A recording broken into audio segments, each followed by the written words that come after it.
My name is Naomi, and at 34 years old, I learned that grief brings out the absolute worst in people. Exactly 1 week after I buried my husband Marcus, I found myself standing in my sister Chloe, U.S. lavish Atlanta backyard, surrounded by our entire church congregation. I was supposed to be celebrating my nephew E's first birthday. Instead, my sister clinked her champagne glass and announced to over 100 people that her baby was my late husband, us child. If that betrayal was not enough, her husband Trevor threw a piece of paper onto the catered table, claiming it was an updated will, demanding half of my $800,000 home. The entire yard gasped, waiting for me to break down. I did not shed a single tear. I just looked at her smug face and tried to hold back my laughter, because they had no idea that I held a medical secret that made her entire story impossible. Before I share what happened next, let me know where you are watching from in the comments. Hit that like button and subscribe if you believe karma always catches up to greedy people. The Georgia heat was suffocating that Sunday afternoon, but the heaviness in my chest had nothing to do with the weather. It had only been 7 days since I watched them lower Marcus into the ground. 7 days of waking up and reaching for a man who was no longer there. My heart was shattered, but in my family attendance was never optional. My father Thomas was the senior pastor of one of the largest megachurches in Atlanta, and my mother Vivian was his fiercely image-obsessed first lady. To them, family unity was a brand that needed constant marketing. We were supposed to be the absolute epitome of Black excellence.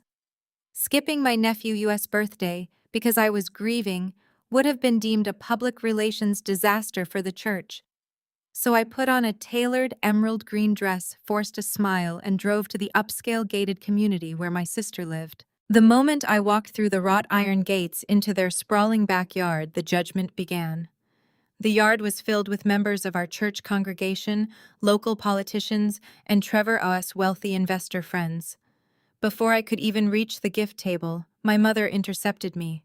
She did not offer a hug or ask how I was sleeping. Instead, her eyes scanned my outfit with sharp disapproval. She pulled me aside, her voice dropping to that harsh whisper she reserved exclusively for my failures. She told me I could have at least tried to look more festive, adjusting the collar of her own designer suit. She hissed at me not to walk around looking like a rain cloud and ruining my sister's perfect day. She reminded me how hard Chloe had worked to put this event together. Chloe had always been the golden child. She was the one who fit my parents' perfect mold.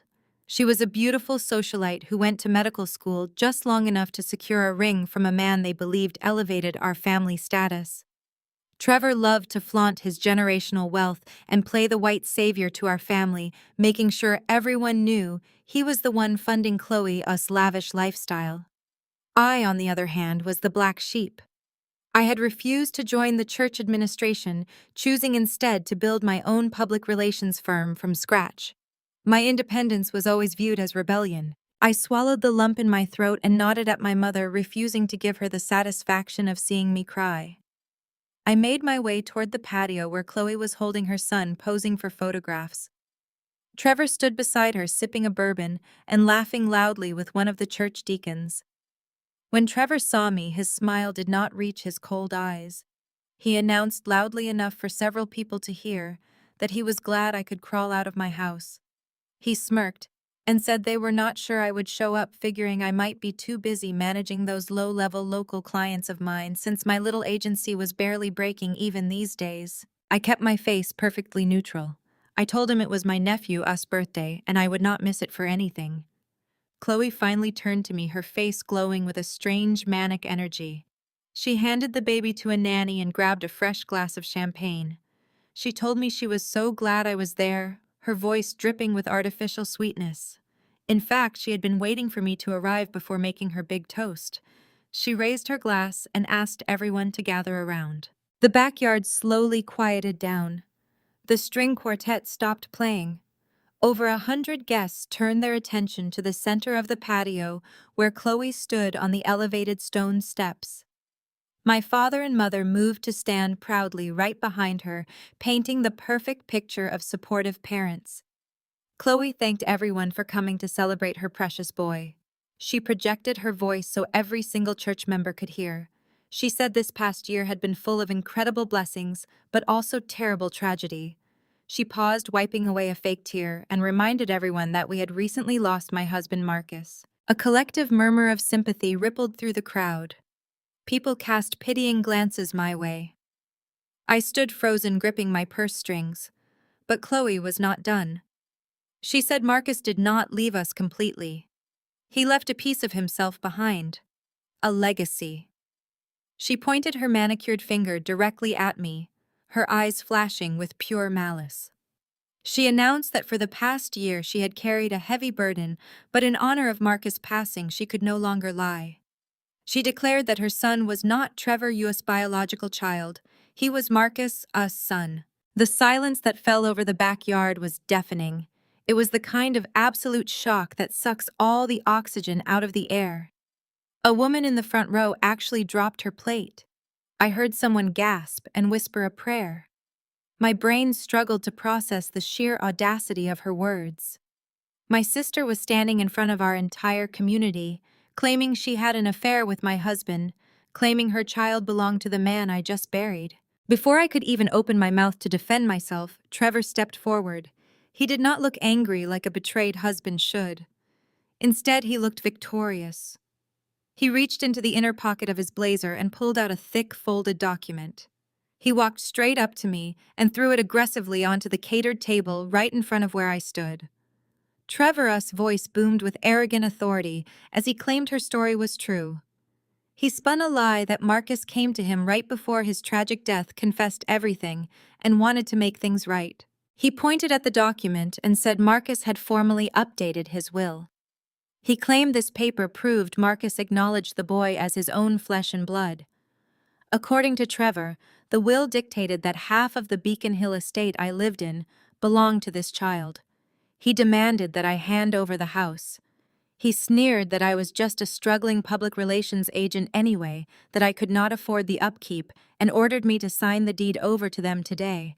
I stared at the papers lying on the table. It was a typed document complete with a notary stamp and a signature that looked remarkably like Marcus Us. The blatant criminality of what they were attempting was staggering. We had bought that house together, poured our life savings into it, and turned it into a sanctuary.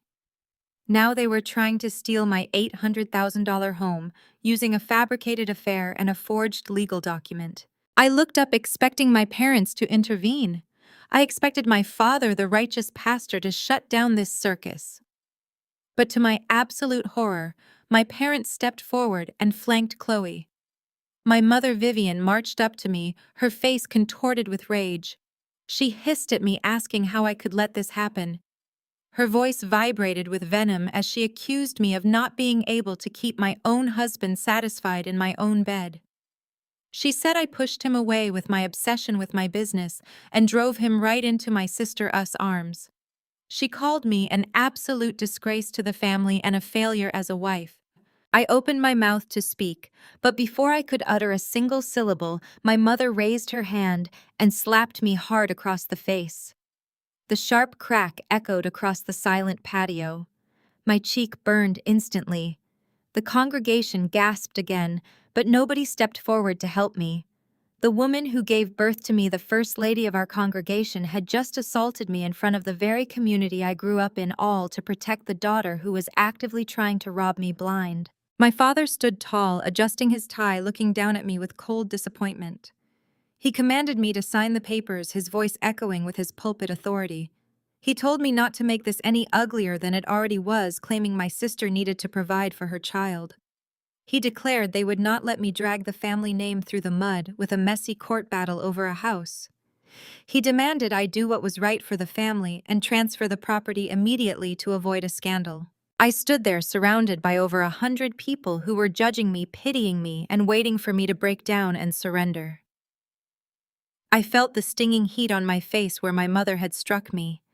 I looked at Trevor, a smug face relishing his perceived victory. I looked at Chloe clutching her pearls, acting the victim while attempting to steal my life us work. Slowly, I raised my hand and wiped a small smudge of lipstick from the corner of my mouth. I looked down at the forged will on the table. Then I let out a soft chuckle. The chuckle grew into a genuine, relaxed laugh. The sound of my laughter unnerved them. Chloe took a step back, her fake confidence faltering. Trevor frowned, crossing his arms defensively. My mother glared at me, clenching her fists. She spat at me, asking if I had lost my mind and what was so funny. I took a deep breath, smoothing down the front of my green dress, holding my head higher than ever before. I looked right at my mother and asked if she wanted to know why I was laughing at this pathetic performance. I asked if she wanted to know why I found it absolutely hilarious that Chloe was claiming Marcus fathered her child. I paused, letting the suspense hang in the hot Georgia air as every single person leaned in closer. I stated clearly, making sure every syllable landed like a physical blow, that Marcus had testicular cancer when he was 22 years old. He had a bilateral orchiectomy. That means both of his testicles were completely removed 10 years before he even met me. Marcus was completely naturally, undeniably sterile. I looked straight at Chloe and told her that unless she figured out how to get pregnant by a ghost, that baby was not his. And that will Trevor just threw on the table was nothing but a one-way ticket to federal prison for fraud. The absolute silence that followed my words was heavier than the suffocating Georgia humidity pressing down on us. Over 100 people stood entirely motionless like statues in a museum of hypocrisy. The string quartet remained frozen, their bows hovering awkwardly over their instruments, while the catering staff stopped mid-pour, champagne bottles suspended in the air. The church deacons, the local politicians, the wealthy investors, all of them simply stopped breathing. The only sound in the entire sprawling backyard was the faint rhythmic clinking of ice melting in the abandoned crystal glasses scattered across the tables. I watched the blood completely drain from Chloe's face, leaving her looking like a terrified ghost beneath her expensive, flawless spray tan. Her perfectly rehearsed victim performance shattered instantly into a million irreparable pieces. She looked wildly at Trevor, her manicured hands trembling so badly she nearly dropped her drink onto the pristine stone patio. She had expected me to crumble, to run away, crying in shame, allowing them to effortlessly take control of the narrative and my home.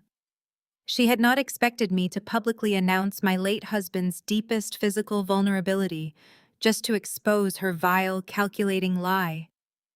For a fleeting second, I saw raw, unadulterated panic in my sister's eyes as she realized the entire congregation had just caught her committing perjury against a dead man. But if I thought catching them in an undeniable biological impossibility would make them back down, I severely underestimated the sheer audacity of Trevor. Any normal man caught red-handed trying to steal a grieving widow's home using a fabricated affair would have recoiled in absolute shame. He would have apologized, grabbed his wife, and fled the premises. Not Trevor. He did not flinch. He did not stutter. The arrogant white savior complex that had always fueled his condescending interactions with my family kicked into a terrifying overdrive.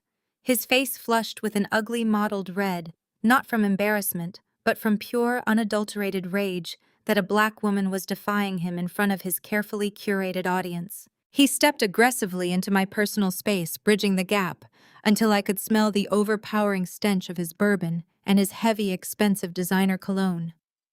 With a sharp, violent motion, he snatched the forged document right back off the catered table, crumpling the edges in his large fist, as if the paper itself had offended him. He let out a harsh, mocking bark of laughter that echoed sharply off the stone patio, a sound so devoid of empathy it made my skin crawl. Cancer! So what if he had cancer? Trevor yelled, his voice booming with a terrifying lack of remorse, completely unfazed by the lie I had just dismantled. He doubled down, shifting his narrative so incredibly fast it would give you whiplash. So the kid is not his biologically. That does not change a single thing about this document, Naomi. This will is fully notarized. It has your husband's real signature on it. It is a legally binding contract, and your pathetic medical history lesson does not negate the law. He leaned in closer, his eyes narrowing into cold, hateful slits. He pointed his index finger right in my face and raised his voice even louder, ensuring every single member of my father's congregation heard his poison. Marcus came to me because he realized what a monumental failure you were as a wife. He knew you were hopelessly obsessed with your failing public relations business, and he was sick to death of coming home to a cold, empty house. He wanted Chloe and my nephew to have the estate because you are entirely useless as a woman. You could not even give him a real family. Trevor paused, letting the cruelty of his words hang in the humid air before delivering his final blow. He thought you were worthless, Naomi. He saw that you were a barren disappointment, and he wanted this property to go to a real family who actually deserves it. You are going to lose the house today. My legal team is the best in Atlanta. We will bury you in litigation so deep you will not be able to afford a cardboard box, let alone a historic property in Beacon Hill. You are nothing but a struggling PR agent, and you do not stand a chance against me. The sheer brazenness of his words struck me like a physical blow to the chest, knocking the wind out of my lungs, but I absolutely refused to let him see me bleed. He was deliberately weaponizing the deepest, most private trauma of my marriage. Marcus and I had spent years crying behind closed doors over our inability to have children. We had navigated the absolute heartbreak of infertility together, holding each other through the darkest, most painful nights of our lives. We had mourned the nursery we never got to paint and the future we had to rewrite. And now this arrogant grifter was twisting our sacred shared tragedy into a cheap weapon to steal the sanctuary we had lovingly built together. I stared at the crumpled piece of paper in his aggressive fist. I knew Marcus's signature intimately, and I knew the notary stamp was likely acquired through one of Trevor's shady real estate associates. I also knew Trevor's supposed generational wealth was a complete illusion, a fragile house of cards built on massive debt and leveraging other people's money. That was exactly why they were so desperately gunning for my $800,000 home. They were financially drowning, suffocating under the weight of their own lavish lies, and trying to use my husband's fresh grave as a life raft to save themselves. A restless, uncomfortable murmur began to ripple through the sprawling backyard. The initial shock was wearing off, and the congregation was finally processing the grotesque nature of the scene playing out before them. Women in large, elaborate Sunday hats were whispering frantically behind their hands. One of the senior church elders shook his head, looking thoroughly disgusted by the display. They had just watched a wealthy man brutally berate a woman who had buried her husband exactly 7 days ago, attacking her infertility in front of her entire community. The atmosphere grew thick with a volatile, heavy tension. Every eye in the yard slowly turned toward the elevated patio steps where my parents stood. My father, Pastor Thomas, was the ultimate moral authority of our community. His booming voice guided thousands toward righteousness every single Sunday. He was the shepherd of this flock, the man who preached about protecting the vulnerable and uplifting the brokenhearted. The crowd was waiting for him to step down, to physically put himself between me and the man violently assaulting my character. They were waiting for the righteous anger of a father protecting his grieving widowed daughter. I looked up at my father, my heart pounding against my ribs, silently praying that for once in my 34 years of life, he would actually choose me over the family brand. I prayed he would look at the obvious forged document, look at Trevor's aggressive, threatening posture, and shut this entire sickening circus down. Thomas adjusted his expensive silk tie. He cleared his throat, a deep resonant sound that instantly commanded absolute silence across the lawn. He took a deliberate, measured step down from the patio. My mother Vivian followed closely right beside him, her face a mask of rigid, terrifying perfection. But they did not walk toward Trevor. They did not order him out of my face or demand he leave the property. Instead, my parents stepped directly in front of me, turning their backs on Chloe and Trevor, forming a unified wall of opposition against their own eldest daughter. The absolute betrayal of that movement hit me harder than the moment Chloe had announced her fake affair. "Naomi, that is enough," my father commanded. His voice did not carry the warmth or comfort of a loving parent. It held the cold, authoritative timbre he used when reprimanding unapologetic sinners from his pulpit. He looked at me with an expression of profound, unmasked disgust. You are making a public spectacle of yourself and bringing immense shame to this family. Your sister is highly emotional and perhaps she misspoke in her grief about the exact nature of her relationship with Marcus. But Trevor is absolutely right about the legality of this situation. Dad? I whispered, my voice cracking for the very first time, the betrayal tearing at my throat. He is trying to steal my home. He is lying to your face and mocking my marriage. He is executing Marcus's final wishes. My father projected his voice over my quiet plea, ensuring the congregation heard his official pastoral decree. Marcus was an incredibly generous man, a man who truly understood the importance of legacy. He knew Chloe was providing the next generation for this family. It is entirely reasonable and just that he would want to ensure his nephew was well provided for. You are fighting against your own husband's generosity out of pure, unadulterated selfishness. We will not allow you to disrespect his memory by fighting this will in court and dragging our church's good name through the mud. Before I could even begin to process the absolute moral bankruptcy of my father's words, my mother stepped closer. She grabbed my arm, her impeccably manicured nails digging so sharply into my bare skin that I almost gasped in pain. She leaned in, positioning herself so her harsh, venomous whisper would only reach my ears, while presenting a sickeningly sweet smile of maternal concern to the watching crowd. "You selfish little girl!" Vivian hissed, her breath hot and furious against my cheek. "You have always ruined absolutely everything. You have no children. You have no future. Chloe has a growing family to raise and Trevor's business desperately needs capital right now. You are going to sign that deed over to them tomorrow morning, or your father will stand before the entire congregation this Sunday and announce that you are a greedy, mentally unstable widow who abandoned her family in their time of need. We will ruin your public relations agency. You will have no clients, no reputation, and no one left in this city." I looked at the three of them standing united against me. Trevor standing tall with a victorious smirk, clutching the fraudulent document like a trophy. Chloe wiping fake tears, dabbing at her eyes while peeking out from behind her husband to see if the crowd was buying the new narrative. And my own parents, the esteemed pillars of the community, willingly acting as accomplices to a federal crime just to fund their golden child's extravagant lifestyle and protect their pristine image. They completely expected me to surrender. They expected the crushing weight of their combined authority, the trauma of my fresh grief, and the terrifying threat of public excommunication to break my spirit entirely. They thought they had cornered the black sheep, leaving me with no option but to sign away my sanctuary to buy their conditional peace. But they had made one fatal, irreversible miscalculation. They had severely underestimated the woman Marcus had loved, and they had absolutely no idea about the true devastating arsenal of evidence I had sitting safely inside my designer purse. I stood there as Trevor's spit practically flew into my face, the sheer venom of his words hanging heavily in the humid Georgia air. He was looming over me, trying to use his physical size to intimidate me. The crowd around us began to shift, pressing inward. I could feel the psychological walls closing in, a familiar sensation from my childhood. I was being backed into a corner, completely surrounded by a sea of hostile, judgmental faces, looking for any crack in my armor.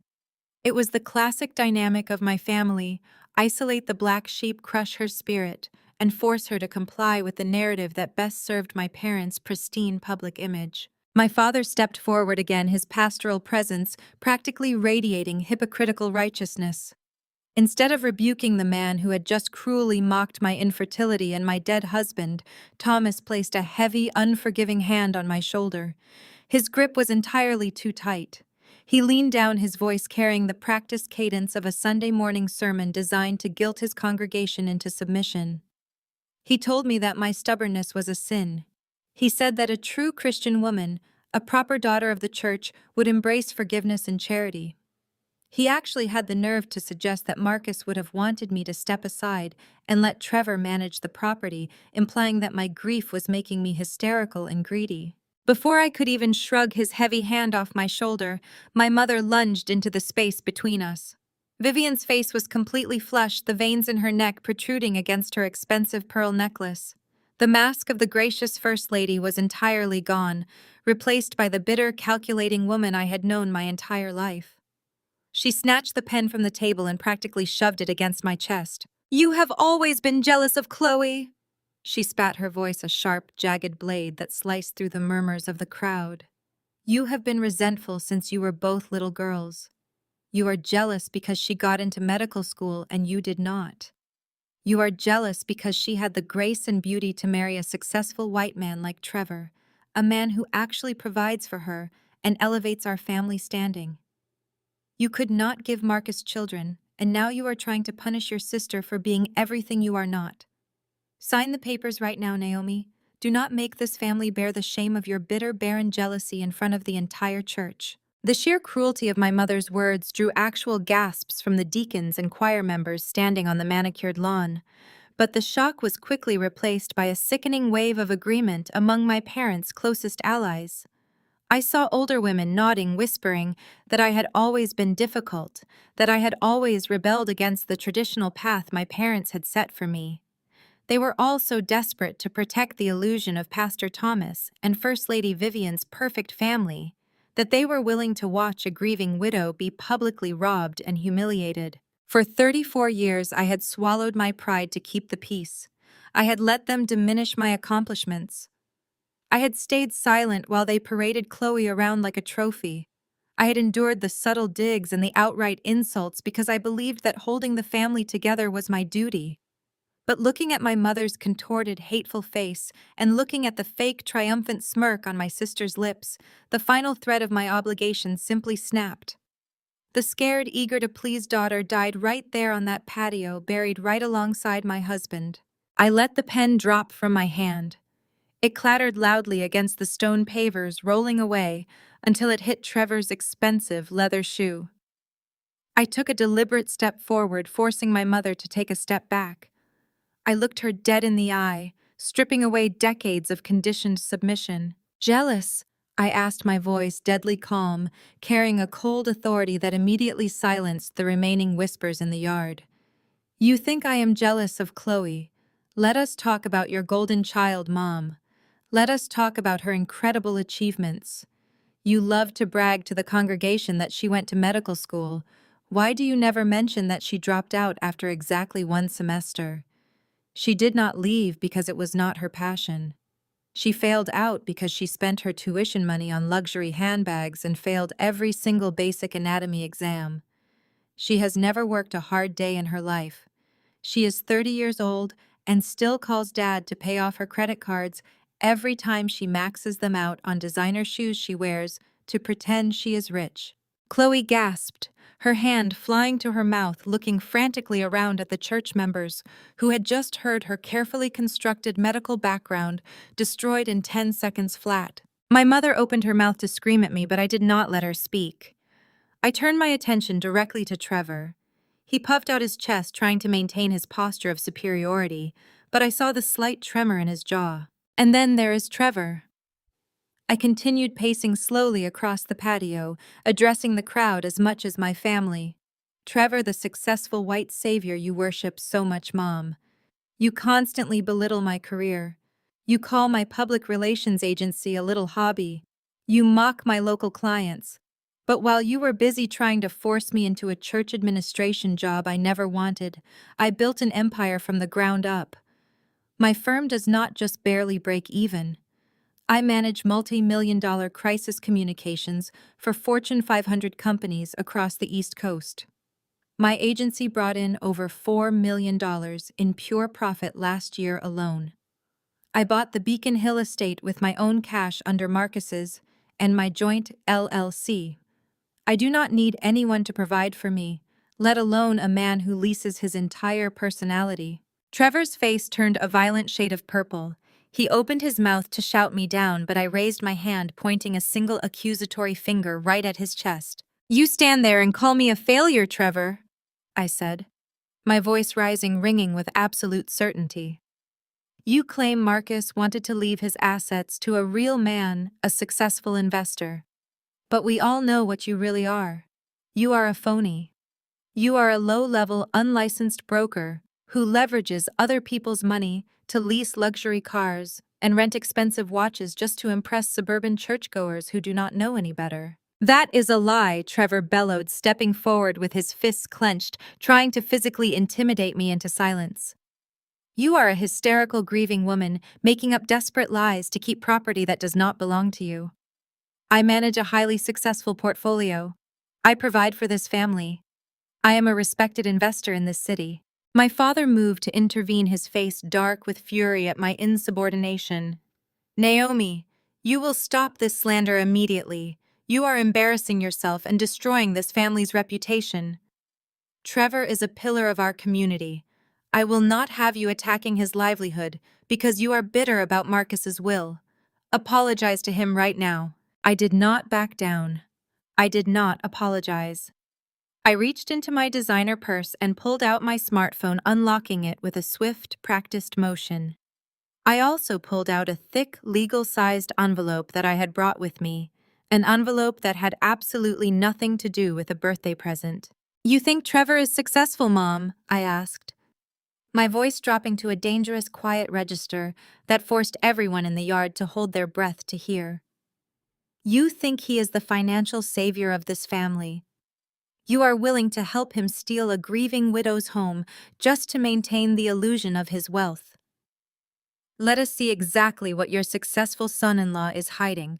With a flick of my wrist, I tossed the thick envelope onto the same catered table where Trevor had thrown the forged will. It landed with a heavy, satisfying thud right next to the crystal champagne flutes.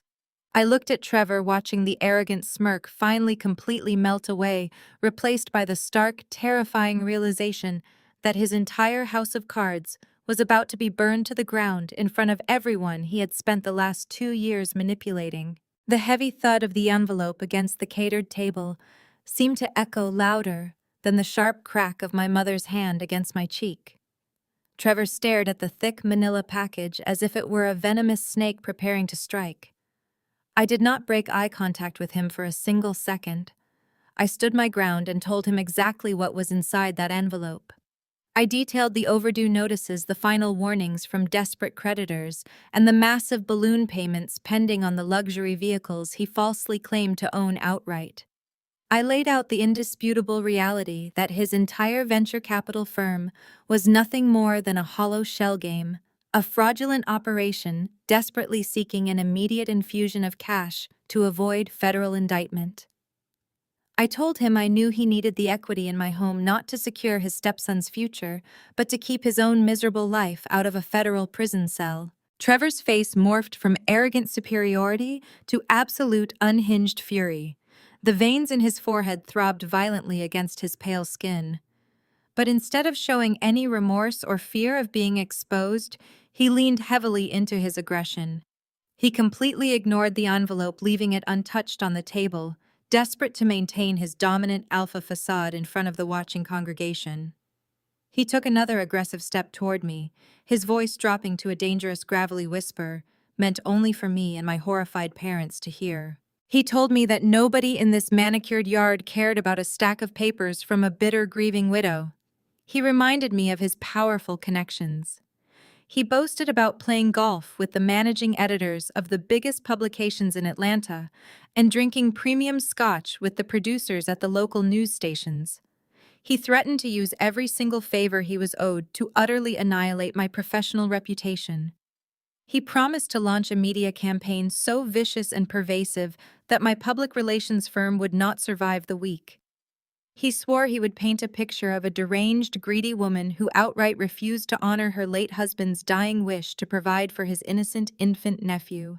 He promised to brand me across the entire city as a heartless monster stealing from an orphan. My mother immediately chimed in, her voice shrill and desperate as she grasped my arm again. She warned me that Trevor was not bluffing and that his connections could destroy us all.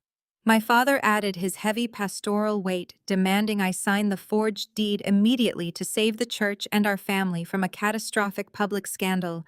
They actually believed I would cower at the threat of bad press. They believed my fear of public shame was as paralyzing as theirs. I looked at the three of them standing there, united in their corruption. I felt no fear. I felt an incredible, overwhelming sense of clarity. I reached down and picked up the forged will Trevor had thrown at me. I slowly and deliberately ripped the heavy parchment in half. Then I put the pieces together and ripped them again. I let the torn shreds flutter down onto the expensive catering platters like toxic confetti. I did not raise my voice. I did not offer a single word of defense or explanation to the crowd.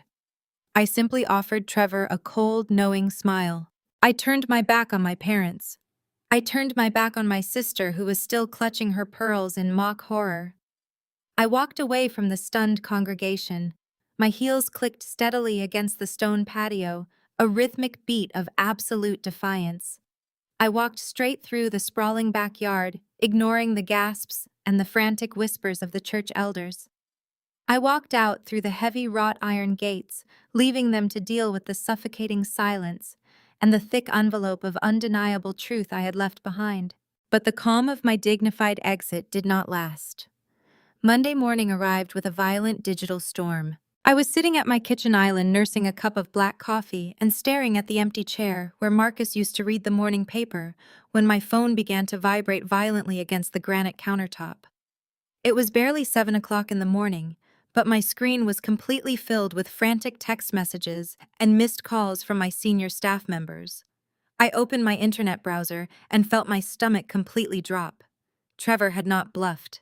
He had actually pulled the trigger on his threat. The headline of a prominent local digital news outlet screamed across my screen in bold, inescapable black letters. It framed a heartbreaking, sensationalized story of a beloved local attorney whose final dying wish was being callously ignored by his greedy, estranged widow.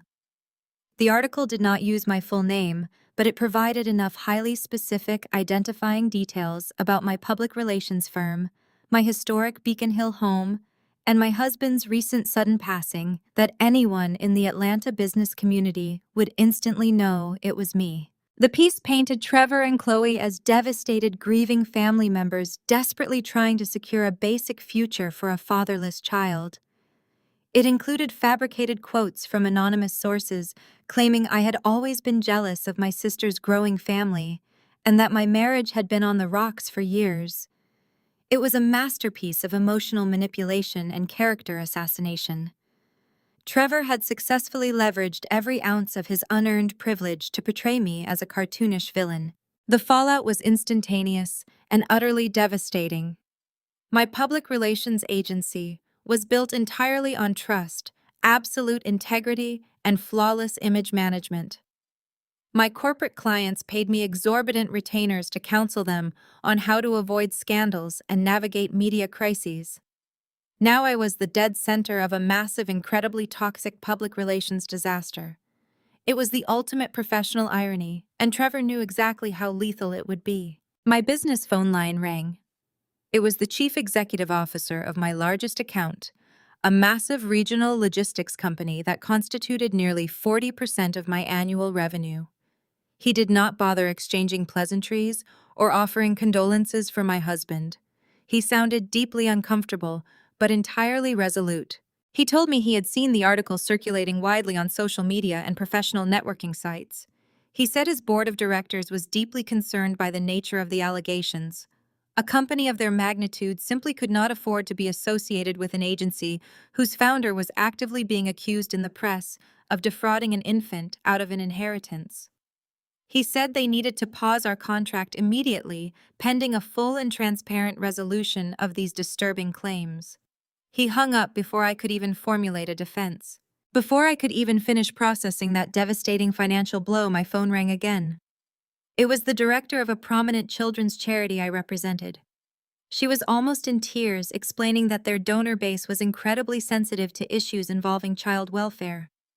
The mere suggestion that their lead PR consultant was stealing from an orphaned nephew was a risk they could not take. She officially terminated our contract on the spot. The dominoes were falling exactly as Trevor had maliciously planned. The carefully constructed empire I had poured my blood, sweat, and tears into building from scratch was crumbling hour by hour. By noon, I had received formal notices from 3 major clients pausing or outright terminating our agreements.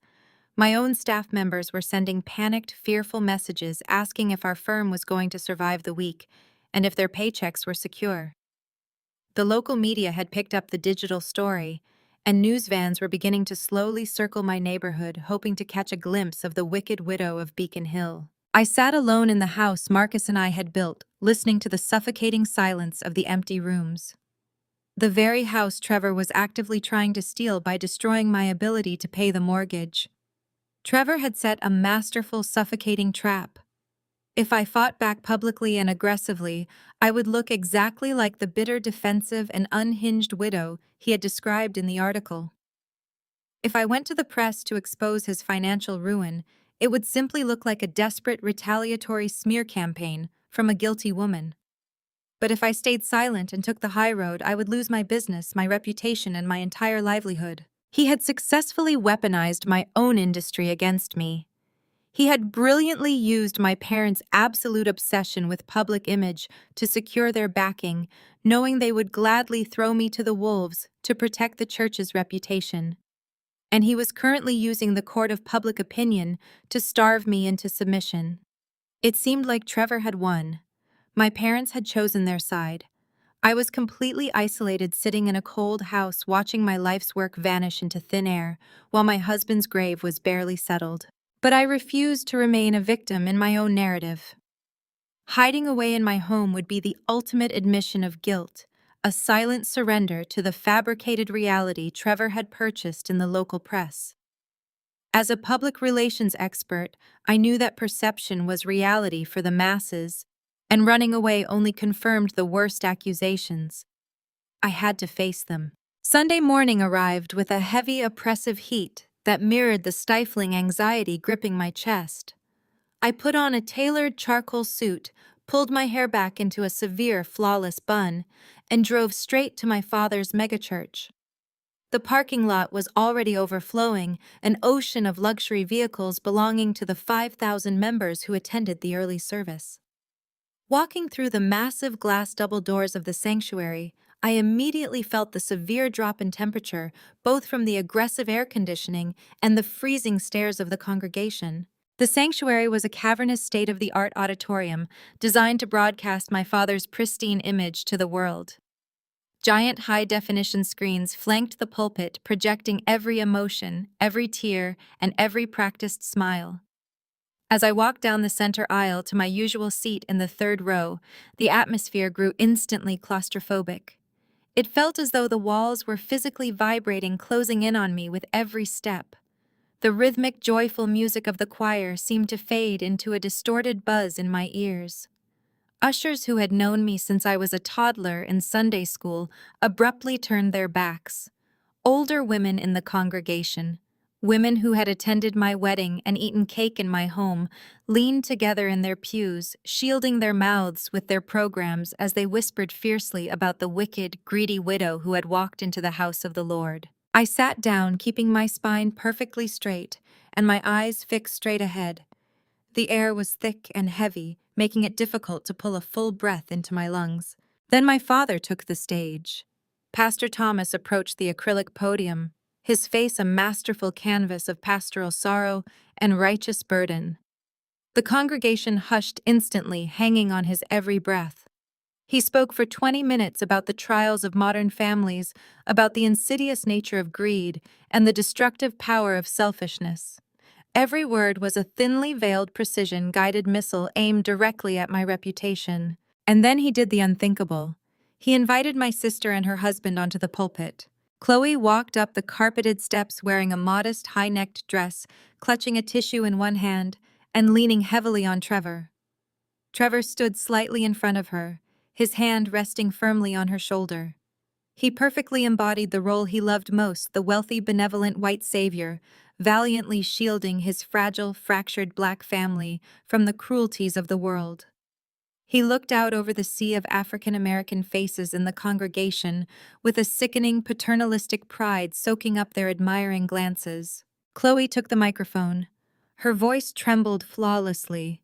She did not mention the house directly, nor did she mention the forged will. She spoke in careful, legally vetted euphemisms crafted by Trevor's crisis team. She wept about the tragedy of losing Marcus. She cried about the heavy burden of single motherhood and the terrifying uncertainty of securing a future for her innocent baby boy. She spoke about the agonizing pain of family division and the heartbreak of being turned away by those who should have offered love and shelter. She paused, wiping a solitary, perfectly timed crocodile tear from her cheek.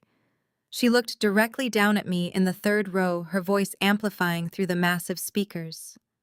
She asked the church to pray for her sister. She asked them to pray that God would soften my hardened heart, that I would find peace in my grief, and that I would eventually choose family over material wealth. A collective resonant amen echoed through the auditorium. The sound crashed over me like a physical wave. Over 5,000 people, my own community, the very people I had grown up with, completely turned their backs on me. They looked at me with undisguised contempt and pity. My parents stood behind Chloe, nodding solemnly, sanctioning my public execution. Trevor squeezed Chloe's shoulder, looking down at me with a smirk so deeply arrogant it made my blood run cold. They had successfully weaponized the sanctuary.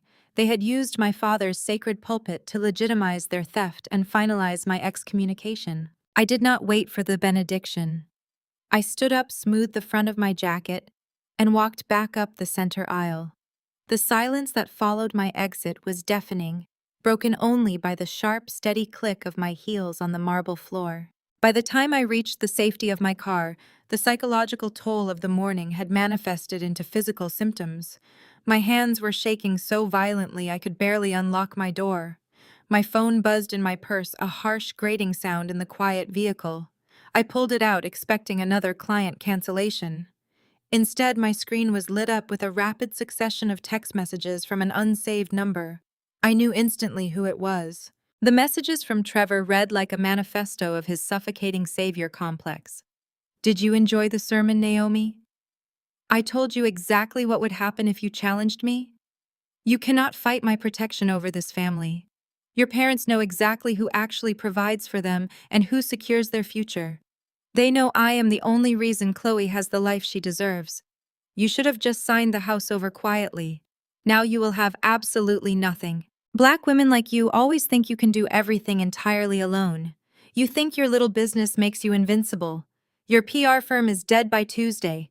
Sign the deed, apologize to your sister, and I might consider making this all go away." I stared at the glowing screen, reading his racist, condescending taunts over and over. He genuinely believed he had won. He believed that stripping away my clients, turning my parents against me, and publicly humiliating me in my own church would break my spirit. Any amateur public relations agent would have taken the bait. A lesser strategist would have instantly logged onto social media, typed out a furious emotional rebuttal, and posted a desperate video crying about the injustice of it all. They would have gone to the local news stations, begging to tell their side of the story, engaging in a messy public screaming match that would only serve to validate Trevor's narrative that I was unhinged. I did none of those things. I put my car in drive and drove back to Beacon Hill. Monday morning brought the economic devastation Trevor had promised. My firm was bleeding out rapidly. 2 more mid-sized corporate clients terminated their retainers by 9 a.m. My lead account executive, a woman I had mentored for 3 years, walked into my office, placed her resignation letter on my desk, and apologized, stating she simply could not have her professional name tied to my current public scandal. The bank holding the line of credit for my business operations called to nervously schedule an unexpected financial review. The trap Trevor had set was executing perfectly systematically, destroying the financial independence he despised so much. I walked into my private office and locked the heavy oak door. I drew the blinds, shutting out the bright Atlanta sunlight. I sat down at my desk and placed my smartphone face down on the glass surface. I pulled out a secure encrypted laptop that I use strictly for confidential corporate investigations. Trevor thought he was dealing with a wounded emotional sister-in-law. He forgot he had picked a fight with a woman who made a highly lucrative living dismantling corporate frauds and navigating hostile takeovers. I knew that fighting a lie with the truth in the court of public opinion was a losing battle when the enemy had a head start. I did not need public sympathy. I needed federal indictments.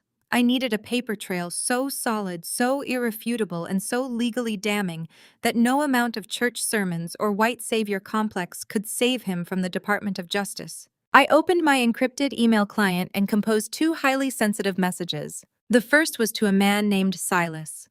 Silas was a former federal investigator turned private detective who operated strictly in the shadows of corporate espionage. He charged an exorbitant hourly rate, and he was worth every single penny.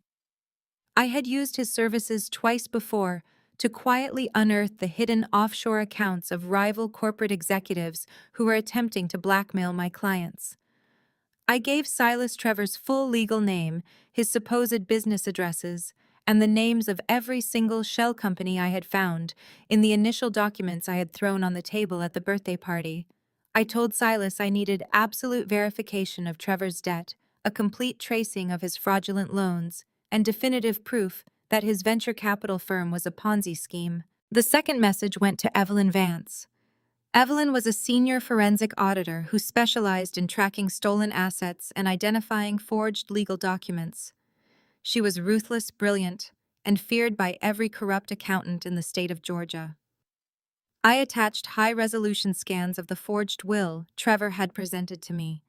I requested a full expedited forensic analysis of the signature, the notary stamp, and the specific phrasing of the document.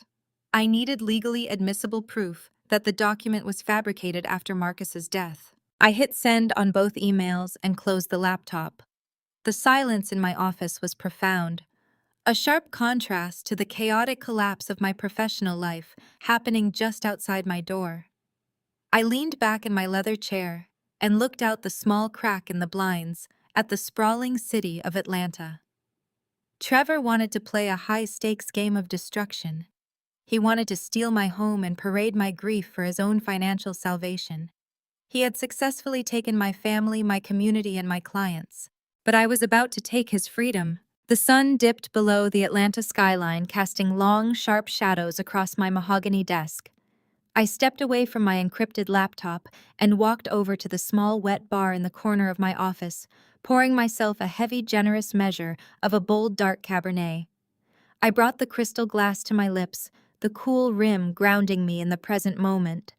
If anyone had looked closely into my eyes right then, they would not have seen a broken, defeated, or hysterical widow. They would have seen absolute calculating ice. It was time to play the game exactly how Trevor expected me to play it. In public relations, when dealing with a hostile, narcissistic adversary, the most effective strategy is often to give them precisely what their ego demands until they hang themselves with their own arrogance. I picked up my smartphone and dialed my father's number. I knew exactly where they would all be. It was Sunday evening, which meant Sunday family dinner at my parents' sprawling pastoral estate was in full swing. When my father answered, I did not speak immediately. I closed my eyes and forced my breathing to become shallow, rapid, and ragged. I let a manufactured, pathetic sob catch in the back of my throat. "Dad," I whispered, injecting my voice with a heavy dose of sheer exhaustion and defeat. "I cannot do this anymore. I am done." I heard the sharp intake of breath on the other end of the line, followed immediately by the rustling of the phone being placed on speaker. They were all there gathered around the polished dining room table, eagerly leaning in to listen to my surrender. "Naomi." My mother's voice filtered through the speaker, dripping with a sickening blend of fake maternal concern and barely concealed triumph. "Are you finally coming to your senses? The media pressure is completely destroying my business." I cried, letting another perfectly timed sob break my sentence. "My clients are leaving. My staff is panicking. I am entirely alone, Mom. I cannot fight this public humiliation anymore." "You were right. You were all right. I will sign the deed over to Chloe and Trevor. I just want this nightmare to be over." A heavy, satisfied silence hung over the phone line for a fraction of a second before Trevor's voice boomed through the receiver. He was practically vibrating with victory, his tone oozing with that familiar, sickening white savior complex. "It is about time you realized you cannot fight the protection I provide for this family, Naomi." Trevor gloated, relishing every single syllable. "You thought your little local PR agency made you invincible. You thought you could stand in the way of what is best for my nephew. You do not have the stamina for the big leagues. I told you I would ruin you if you fought me, and look at you now, crying on the phone begging to surrender. I squeezed my eyes shut, not from tears but from the sheer effort it took to suppress a laugh. I kept my voice weak, trembling, the absolute picture of a broken woman. You win, Trevor. I will transfer the property. Just tell me what I need to do to make the press back off. We are not doing this quietly in some back alley notary office. Trevor snapped back, his ego demanding a grand, humiliating spectacle. You are going to agree to a formal legal mediation, and we are doing it at Sterling Vance and Associates. I recognized the name immediately. It was the most cutthroat, obscenely expensive corporate law firm in downtown Atlanta. Trevor wanted to flex his perceived power. He wanted to drag me into a pristine, glass-walled boardroom in the sky and watch me surrender my $800,000 home, surrounded by $3,000 an hour attorneys.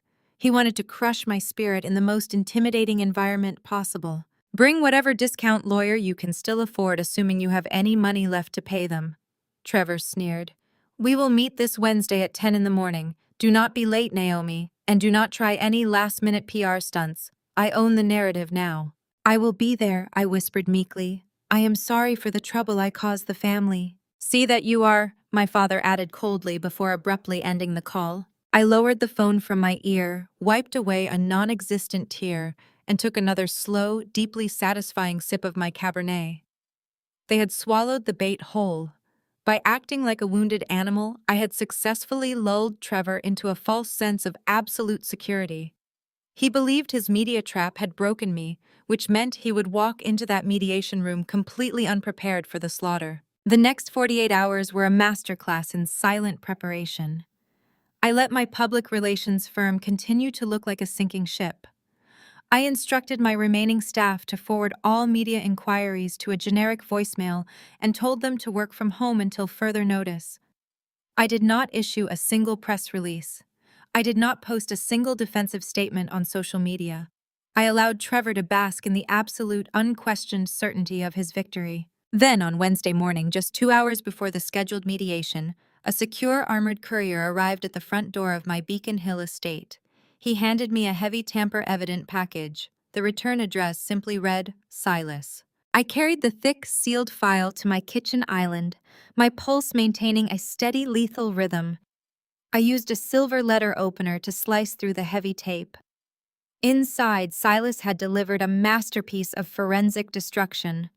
There were hundreds of pages detailing Trevor's catastrophic financial ruin, bank statements showing massive delinquent balloon payments, evidence of shell companies funneling non-existent venture capital funds to pay off aggressive high-interest personal debts.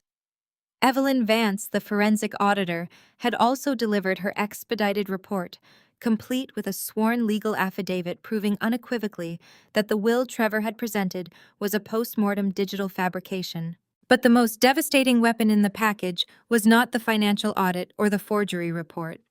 It was a secondary, highly confidential manila envelope from a private expedited genetics laboratory. During the chaotic, suffocating aftermath of Chloe's ridiculous paternity announcement at the birthday party, amidst the dramatic gasps, the shouting, and the stinging slap from my mother, no one had paid attention to my hands.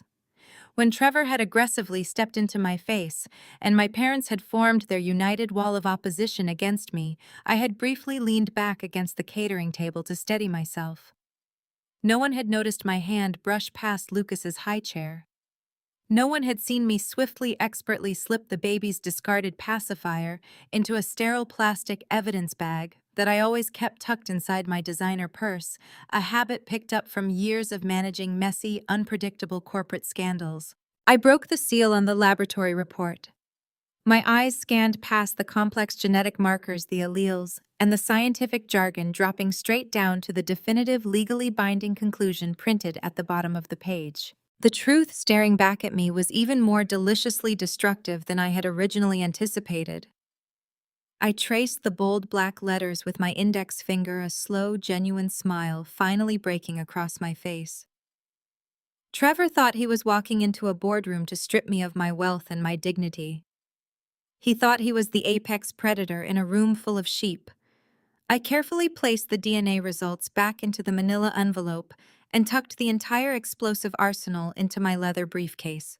Let the games begin. The glass doors of Sterling Vance and Associates parted silently as I stepped onto the top floor of the high-rise building. The reception area was an imposing display of dark mahogany and imported Italian marble, designed specifically to intimidate opposing counsel and drain the confidence of anyone walking in on the defensive. Trevor had undoubtedly chosen this venue to make me feel small. He wanted to remind me of the power, the connections, and the unyielding dominance he falsely claimed to wield over my life. I adjusted my grip on my leather briefcase, feeling the solid, undeniable weight of the documents inside. I did not feel small. I felt like a predator stepping into a carefully baited cage. I was escorted into a sprawling glass-walled conference room overlooking the Atlanta skyline.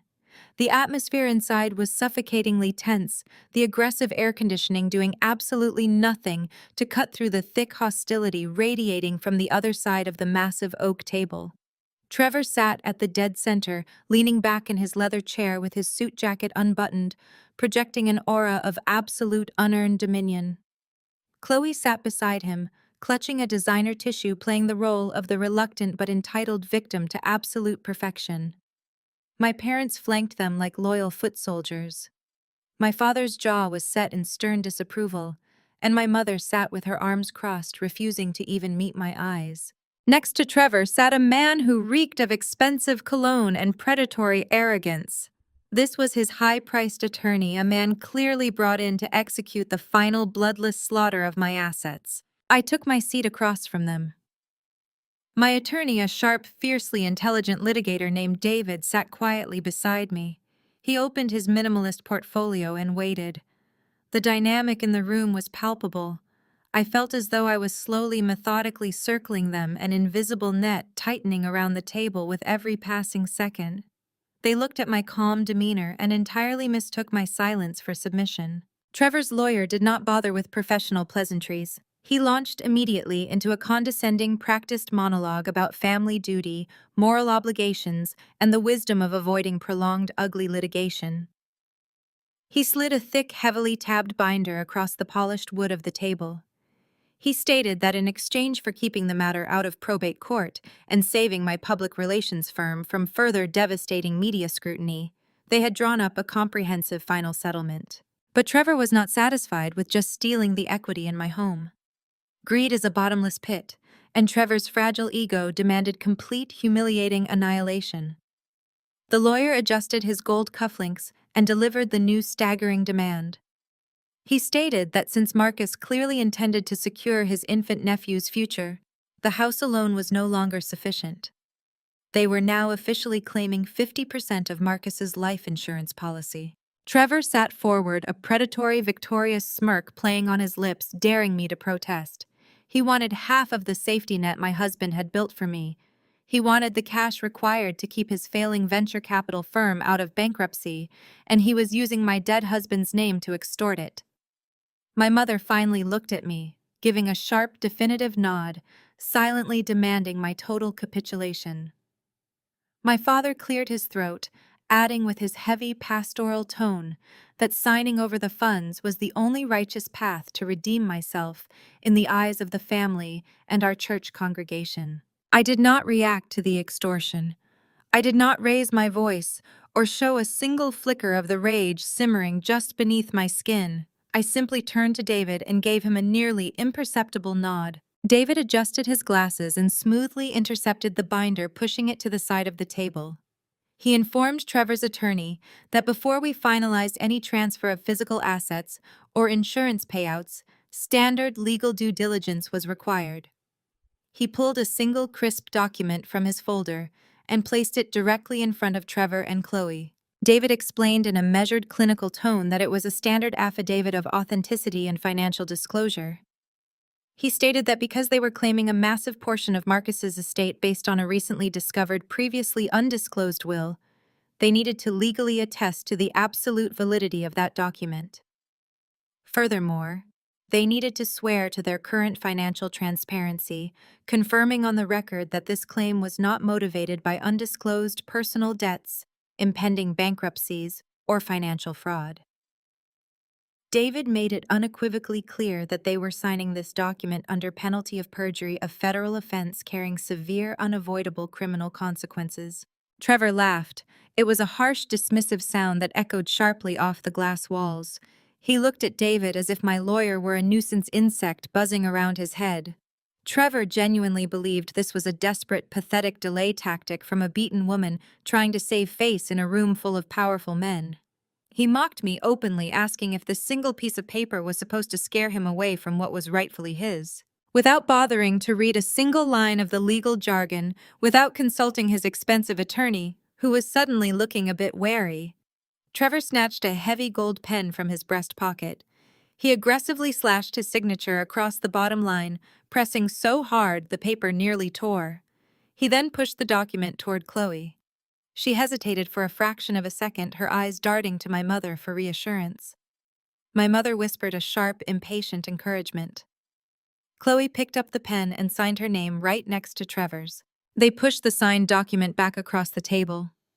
Trevor leaned back, crossing his arms behind his head, looking entirely pleased with his own dominance. He asked with a sneer if I was finally ready to stop playing games and sign over the life insurance. I reached into my briefcase. I bypassed the sealed DNA results and the forensic audit of Trevor's shattered venture capital firm. I pulled out a single thin manila folder and placed it deliberately in the exact center of the table. I looked directly into Trevor's smug eyes, holding his gaze as the atmosphere in the room began to shift. The game had not just begun. For him, it was already over. I opened the folder to reveal a high-resolution magnified copy of the forged will he had thrown at me during the birthday party. I kept my voice dangerously calm, the words slicing clearly through the suffocating tension in the room. I pointed to the bottom of the page, right next to the notary seal Trevor had illegally purchased. I read the date of the signature aloud for everyone in the room to hear. Then I reached back into the folder. I pulled out a certified copy of Marcus's passport and a stamped, verifiable corporate flight manifest, sliding them right next to the fabricated will. I watched the color rapidly drain from Trevor's face, his arrogant smirk melting into absolute terror as I pointed out the fatal amateur mistake in his masterpiece of fraud. I informed the breathless room that on the exact day Marcus supposedly sat in an Atlanta office and signed away our home to his nephew, my husband was physically standing in a corporate boardroom in Tokyo, Japan. The silence in the glass-walled conference room was absolute. It was the kind of heavy, suffocating quiet that follows a catastrophic physical impact. From my vantage point, looking directly across the polished mahogany table, I watched the arrogant, untouchable mask slide right off Trevor's face. His skin turned an ashen, sickly shade of pale. The vein in his neck that had been throbbing with aggressive confidence just moments prior was now pulsing with sheer, unadulterated panic. Beside him, his $3,000 an hour attorney suddenly stopped breathing. A seasoned litigator knows exactly what federal fraud looks like, and he knew instantly that he had just been used to present a fabricated legal document in a formal mediation. The lawyer slowly, deliberately pushed his chair a few inches away from Trevor, physically distancing himself from the radioactive epicenter of a federal crime. He closed his expensive leather binder, his eyes fixed firmly on the table, completely abandoning his client. But I was not finished. The forgery was merely the appetizer. I reached back into my briefcase and pulled out the thick, meticulously compiled audit provided by Silas. I dropped it onto the center of the table. It landed with a heavy, definitive thud that made my mother flinch in her seat. I leaned forward, clasping my hands together. I kept my voice surgical cold and entirely devoid of emotion. I looked at Trevor and methodically stripped away every single layer of his meticulously crafted identity. I told the room that Trevor was not a venture capitalist. He was not a wealthy, benevolent savior swooping in to rescue my grieving sister. He was a textbook grifter. He was a charlatan, wearing a bespoke suit, playing a high-stakes game of financial smoke and mirrors. I opened the audit and read the numbers aloud. I detailed the $2 million in crippling, inescapable debt he had accrued. I read the names of the offshore gambling syndicates he owed money to, the disastrous, non-existent ghost projects he had funneled investor money into, and the massive balloon payments that were currently defaulting. I exposed the absolute truth: his entire life was a Ponzi scheme on the verge of a spectacular criminal collapse. He did not want my house and Marcus's life insurance to secure a future for his stepson. He needed liquid cash immediately to keep his kneecaps intact and his body out of a federal penitentiary. Chloe let out a sharp, breathless gasp, her hands flying to her mouth as she stared at her husband. She looked at him as if he were a complete stranger, the illusion of her wealthy, secure life shattering into a million jagged pieces around her. But the most profound reaction did not come from my sister. It came from my father. Pastor Thomas, the towering righteous moral authority of a 5,000-member megachurch, began to hyperventilate. He clutched the edge of the mahogany table, his knuckles turning stark white. A sheen of cold sweat broke out across his forehead. His chest heaved erratically under his tailored suit. I looked at him, truly looked at the man who had stood on a pulpit just days ago and sanctioned my public execution. He was not looking at the forgery. He was staring directly at the audit file, his eyes wide with a terror that went far beyond the shock of his son-in-law being exposed as a fraud. My mother grabbed his arm, her voice shrill and panicked, asking him what was wrong, demanding to know if he was having a heart attack. He could not even look at her. He kept his horrified gaze locked on the financial documents detailing Trevor's ghost investments. The realization hit me with the force of a freight train. The puzzle pieces violently snapped together. The absolute desperation my parents had shown to force me into signing over the house. The way my father had blindly championed Trevor, elevating him, treating him as the ultimate financial authority. My father had not just been blinded by Trevor's whiteness and his fabricated wealth, he had bought into it, literally. I kept my eyes locked on my father. I asked him, my voice dropping to a dangerous whisper, exactly how much of the church's building fund he had given to Trevor. My mother shrieked a sound of pure, unhinged denial, ordering me to stop speaking such blasphemy. But my father's reaction was all the confirmation anyone needed. He slumped forward, burying his face in his trembling hands. A guttural, agonizing groan escaped his lips. The picture was completely clear. My father, the man who preached weekly about the sins of greed, had secretly embezzled from his own congregation. He had taken the tithes and offerings of thousands of hardworking people and handed them over to his white son-in-law, entirely seduced by the promise of stepping into the ultra-rich elite financial circles of Atlanta. Trevor had promised him astronomical returns, generational wealth, and unparalleled power. Instead, Trevor had taken the church's money and flushed it down an offshore gambling drain. My father had thrown me to the wolves, allowed my reputation to be dragged through the mud, and tried to help steal my home, all because he was desperately trying to keep Trevor afloat. If Trevor went down, the missing church funds would be discovered. My father would lose his pulpit, his freedom, and his entire legacy. He had sold his own daughter out to cover up his own massive, devastating corruption. My mother began to weep hysterically. The pristine, dignified image she had guarded her entire life, completely disintegrating in a matter of seconds. She hit my father's shoulder, demanding he tell her it was a lie, demanding he explain where the money had gone. The room devolved into absolute chaos. The pristine, intimidating glass boardroom had become a tomb for my family's reputation. Through the weeping and the hyperventilating, Trevor suddenly snapped. Cornered animals are always the most dangerous, and Trevor was entirely out of options. His fake wealth was exposed. His legal threats were neutralized by his own felony forgery. His powerful father-in-law was destroyed. But his ego simply could not allow him to surrender to a woman he viewed as inferior. He violently slammed his fist down onto the heavy mahogany table. The loud crack silenced my mother's weeping instantly. He shot up from his chair skidding backward and crashing into the glass wall behind him. His face was a mask of unhinged, desperate fury. The veins in his neck bulged, and his eyes were wild with cornered aggression. He leaned over the table, pointing a shaking, aggressive finger directly at my face. He abandoned the calm, calculating savior persona and reverted to pure, venomous entitlement. He roared that none of this financial detail mattered. He screamed that I had no right to sit there and judge him, no right to withhold the assets that rightfully belonged to his family. He shouted that regardless of the forgery, regardless of the debt, and regardless of the church funds, I owed them that money. He slammed his hand on the table again, his voice echoing violently in the enclosed space. He bellowed that the law would protect an orphaned child. He screamed that the baby was Marcus's biological son, that Marcus's own blood flowed through the boy's veins, and that no judge in the entire state of Georgia would ever let a bitter, barren widow keep an inheritance away from her dead husband's rightful blood heir.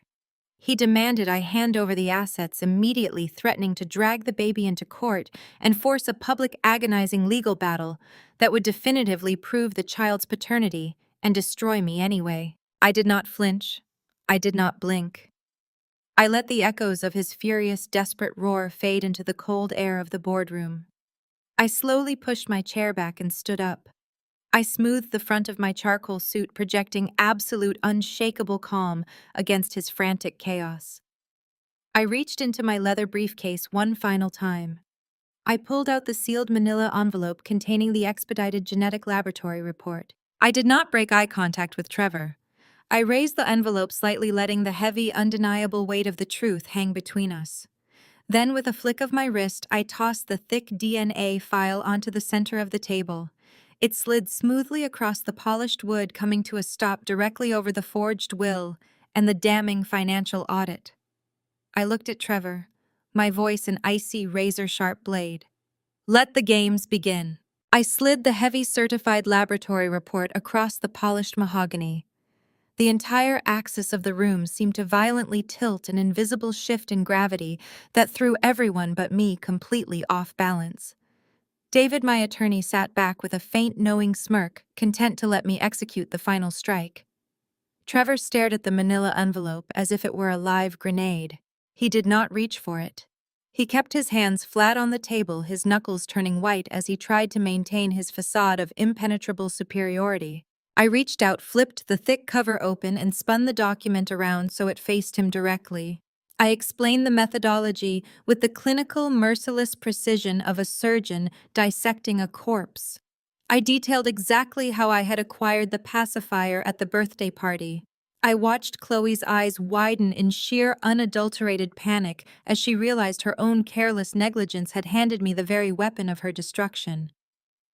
I read the first highlighted paragraph aloud, letting the words echo in the stifling quiet of the glass-walled boardroom. There was a 0% probability that my late husband Marcus was the biological father of her child. Trevor let out a harsh, barking laugh, attempting to project confidence through the cold sweat rapidly beading on his forehead. He pounded his fist on the table, declaring that the test was a desperate, illegal stunt. He shouted that the forged will was still the only document that mattered and commanded his lawyer to shut this circus down. But his lawyer did not move a muscle. He was already leaning over the table, his eyes locked on the certified, heavily embossed seals of one of the most accredited independent genetic laboratories in the country. The lawyer knew a bulletproof legal document when he saw one. I held up my hand, silencing Trevor's frantic, escalating blustering. I told him he needed to turn to the second page. I explained that when I hire forensic experts, I do not pay for incomplete investigations. I told the room how Silas, my exceptionally thorough private investigator, had noticed something highly irregular about Chloe's daily routine while tracking Trevor's financial ruin. Silas had tracked her movements, pulled her hidden credit card statements, and documented her daily 3-hour visits to the ultra-exclusive Platinum-tier fitness club downtown, a club that Trevor proudly paid for to maintain his wife's trophy status. I painted the picture for the breathless room. I named the specific personal trainer. I detailed the man's background and his athletic build. I explained how Silas had easily acquired a discarded sports drink bottle from this trainer outside the gym, and how I had also managed to discreetly swab the rim of the premium Scotch glass Trevor had so arrogantly left on the catering table at the birthday party. I had submitted all 3 samples to the lab: the pacifier, the water bottle, and the Scotch glass. I instructed Trevor to read the final line of the second page. The probability of Trevor being the biological father of the infant was exactly 0%. The probability of the personal trainer being the father was 99.9%. Chloe had not just lied to me to steal my historic home and Marcus's life insurance. She had been systematically, routinely lying to Trevor since the day they met. She had carried another man's child, brought it into his home, and allowed him to parade the boy around as the rightful heir to his fabricated empire. The physical reaction that consumed Trevor was terrifying to witness. The total catastrophic destruction of his ego happened in real time. The wealthy, benevolent white savior who had paraded his beautiful black wife and mixed-race child around as trophies to prove his progressive superiority had been utterly played. The realization that he was a bankrupt, cuckolded fraud broke his mind completely. The arrogant smirk vanished, replaced by a dark, twisting contortion of pure malice. He turned his head slowly toward Chloe, his breathing becoming heavy and ragged. Chloe pressed herself flat against the high back of her leather chair, her face a mask of absolute terror. She held her trembling hands up in front of her chest, trying to stammer out an excuse, her voice reduced to a pathetic high-pitched squeak. Trevor snapped. He lunged across the armrests with the feral, unhinged violence of a cornered predator. He grabbed Chloe by the throat, driving her backward and pinning her violently against the glass wall of the boardroom. The expensive, civilized veneer of the corporate law firm was instantly shattered by his roaring, guttural screams. Trevor did not just yell. He unleashed a torrent of the most vile, horrific, deeply seated racist slurs imaginable. He screamed about how she was filthy, how her entire family was nothing but pathetic, greedy trash that he had tried to elevate out of the gutter. He spat venomous, racially charged insults directly into her face, his heavy hands tightening ruthlessly around her neck. He revealed the dark, rotting core of his true nature, demonstrating precisely what he had always thought of my sister, my parents, and our entire community. He had never loved her. She was merely a prop for his monumental ego, and now that the prop was broken, he wanted to physically destroy it. My mother shrieked, a piercing, hysterical sound of pure horror that echoed down the corporate hallway. She scrambled out of her chair, her expensive pearls swinging wildly as she threw herself at Trevor, beating her fists against his broad back, screaming for him to let her daughter go. My father, jolted out of his catatonic state of financial shock, lunged forward alongside David and the opposing attorney. It took all three grown men to pry Trevor's hands off Chloe's neck. Trevor thrashed violently against them, knocking over a heavy silver tray of crystal water glasses. It crashed to the floor, exploding into a dangerous shower of shards and ice water. Trevor's attorney, panting heavily and aggressively adjusting his ruined tie, looked at the forged will. The financial audit proving his client was a bankrupt fraud, the damning DNA results, and the brutal physical assault that had just occurred in his firm's prestigious boardroom. Without uttering a single word to anyone, the lawyer packed his briefcase, turned on his heel, and sprinted out the glass doors, officially terminating his representation and fleeing the scene of multiple federal crimes.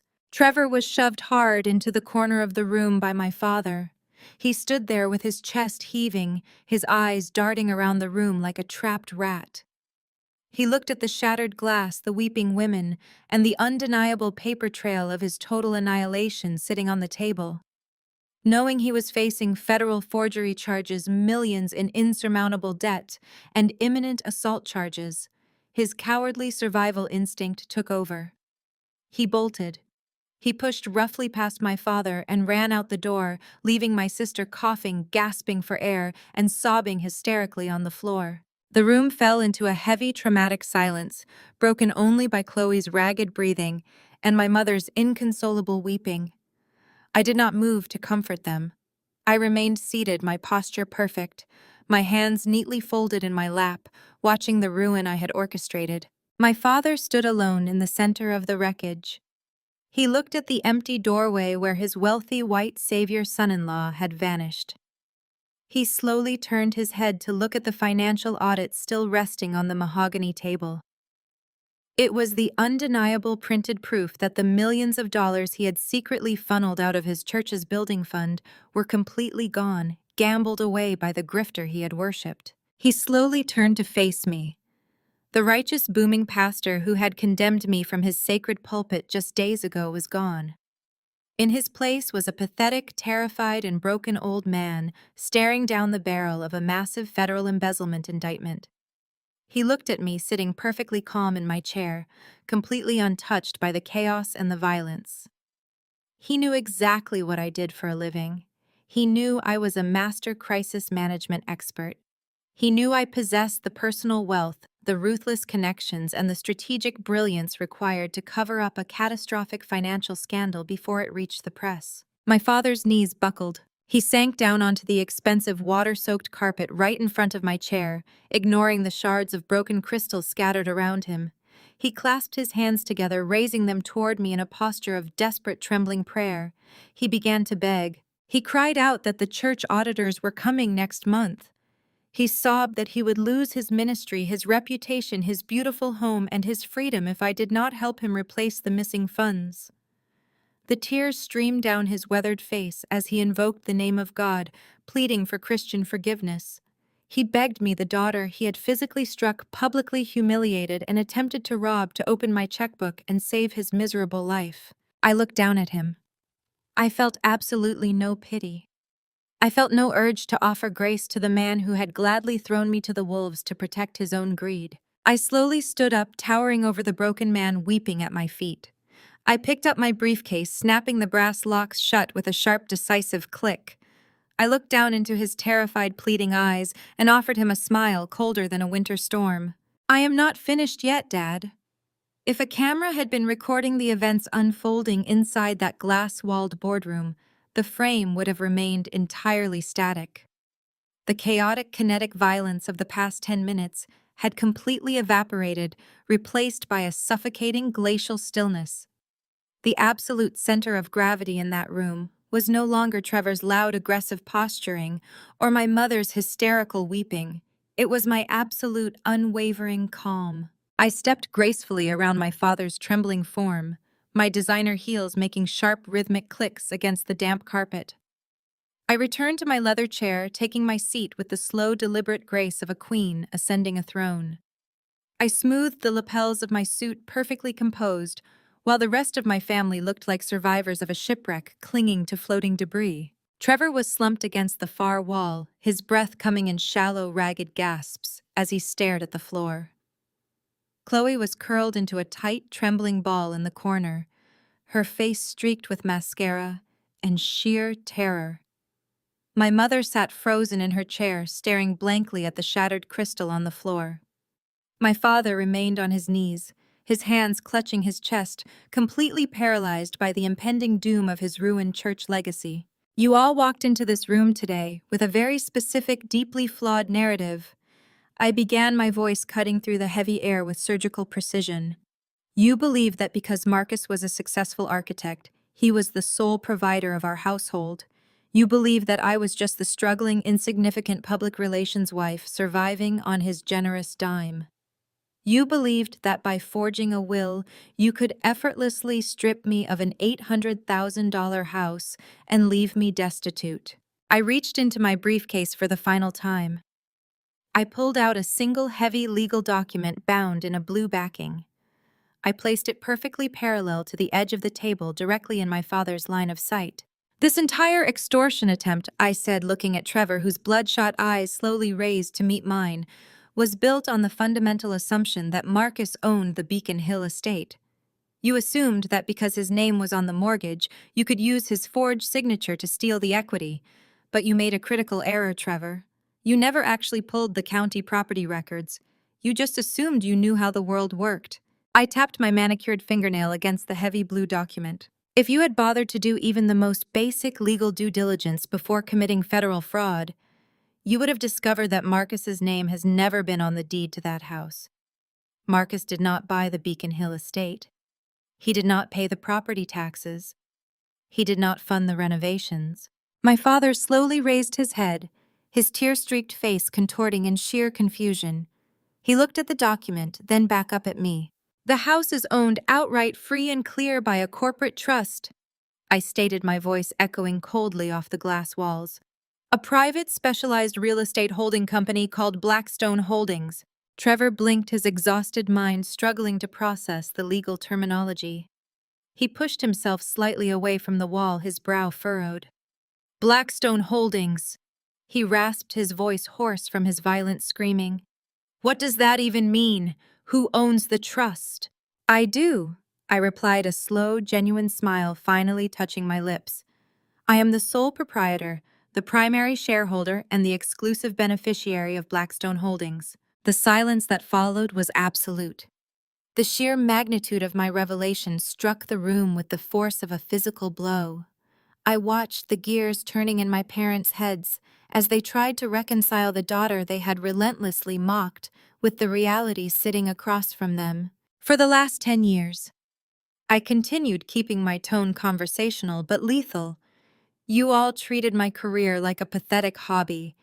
You sneered at my local PR firm. You told me I lacked ambition. You idolized Trevor because he leased luxury cars, wore custom suits, and threw around venture capital buzzwords. You worshipped the illusion of wealth while completely ignoring the reality of it. I looked directly at my mother, who was now staring at me with wide, horrified eyes. My public relations firm is not a struggling local boutique, I explained, educating them on the reality of the daughter they had discarded. I handle elite, highly confidential crisis management for Fortune 500 companies, disgraced politicians, and billionaire executives. I clean up corporate disasters that you never even see on the evening news because I am exceptionally good at making them disappear. My retainer fees are astronomical. I paused, letting the weight of my financial reality sink deep into their bones. I did not buy designer handbags or lease sports cars to impress my country club friends. I took every single dollar of profit I made over the last decade and quietly, anonymously funneled it into commercial and residential real estate. Blackstone Holdings owns the Beacon Hill estate. It owns a high-rise apartment complex in downtown Atlanta. It owns a strip of commercial retail space in Buckhead. I leaned forward, locking eyes with Trevor, delivering the final crushing blow to his fragile, shattered ego. I am a multimillionaire, Trevor. I have been for years. I hold more liquid capital in a single checking account than your entire fake venture capital firm has ever seen. You walked into this boardroom thinking you were a shark circling a wounded minnow, but you are just a desperate, bankrupt grifter who tried to steal pocket change from a whale. My father let out a low, agonizing sound. He was putting it all together. The daughter he had alienated, the daughter he had publicly shamed and abandoned, to side with a white con artist, was a legitimate, self-made titan. If he had only treated me with a fraction of the respect he had blindly handed to Trevor, he would have never needed to embezzle church funds. I could have funded his entire ministry with a stroke of my pen. He realized in that agonizing moment that his own prejudice and greed had completely destroyed his life. Chloe buried her face in her hands, sobbing uncontrollably. The golden child who had married for status and wealth was now tied to a violent, bankrupt criminal, while the sister she had mocked stood untouchable at the pinnacle of success. Trevor stared at me, his chest heaving. The realization that he had been so profoundly outplayed, so entirely outclassed by a woman he viewed as inferior, finally broke whatever sanity he had left. His shoulders began to shake. A low, wet sound escaped his throat. It started as a cough, but quickly morphed into a dark, hysterical laugh. He slid his back down the glass wall, collapsing into a crouch on the floor, laughing maniacally into the silent room. The sound was ugly, desperate, and completely unhinged. He ran his hands through his disheveled hair, his eyes wide and bloodshot, staring at the ceiling as he cackled at the cosmic absurdity of his own destruction. "You think you won?" Trevor gasped out between bouts of hysterical laughter. He pointed a trembling, accusatory finger at me, his face twisted in a mask of pure chaotic malice. "You think because you have your little real estate empire and your DNA test that you get to walk away clean?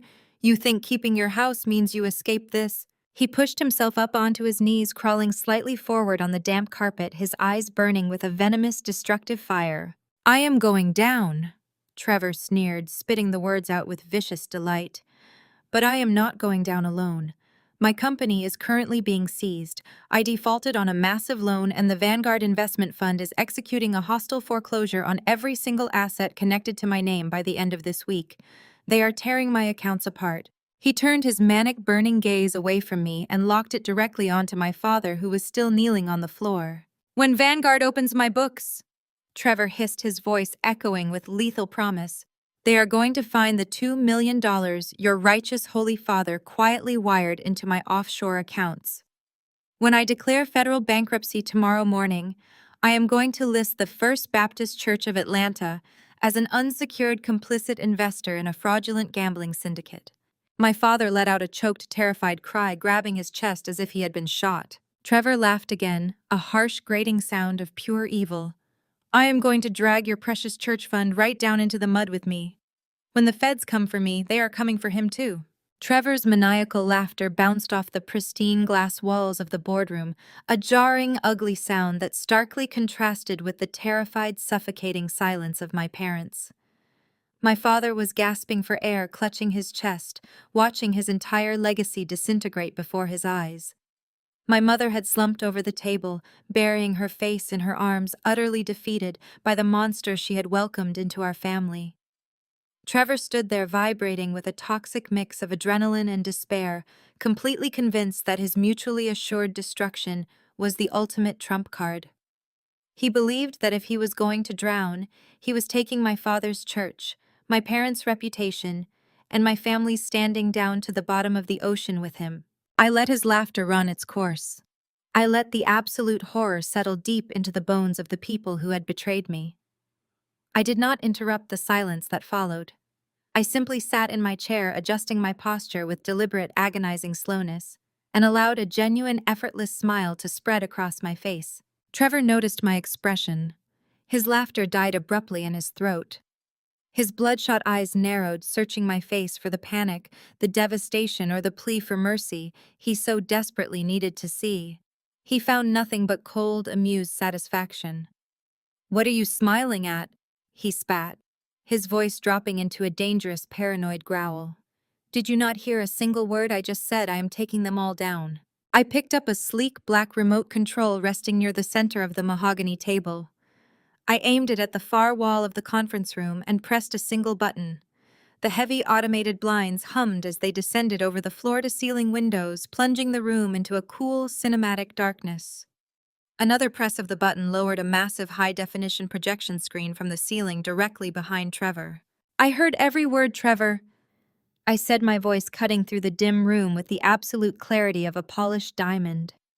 "I have been hearing you for a very long time." I tapped the screen of my encrypted tablet, casting a highly classified financial dossier onto the glowing projector screen. The Vanguard Investment Fund logo appeared in bold, sharp letters towering over Trevor's shoulder like a digital guillotine. Trevor turned around, his eyes locking onto the familiar logo of the private equity firm that was actively dismembering his life. He stared at the screen, his breath hitching, unable to comprehend why I had access to the internal acquisition files of the corporate giant that was currently seizing his assets. "You have always been a careless man," I stated, walking slowly toward the head of the table. "You lease cars you cannot afford. You gamble with money you do not have. You steal from congregations that trust you. You forge legal documents without understanding the consequences. But your greatest, most fatal mistake was blinding yourself to the world right in front of you." I stopped right in front of him.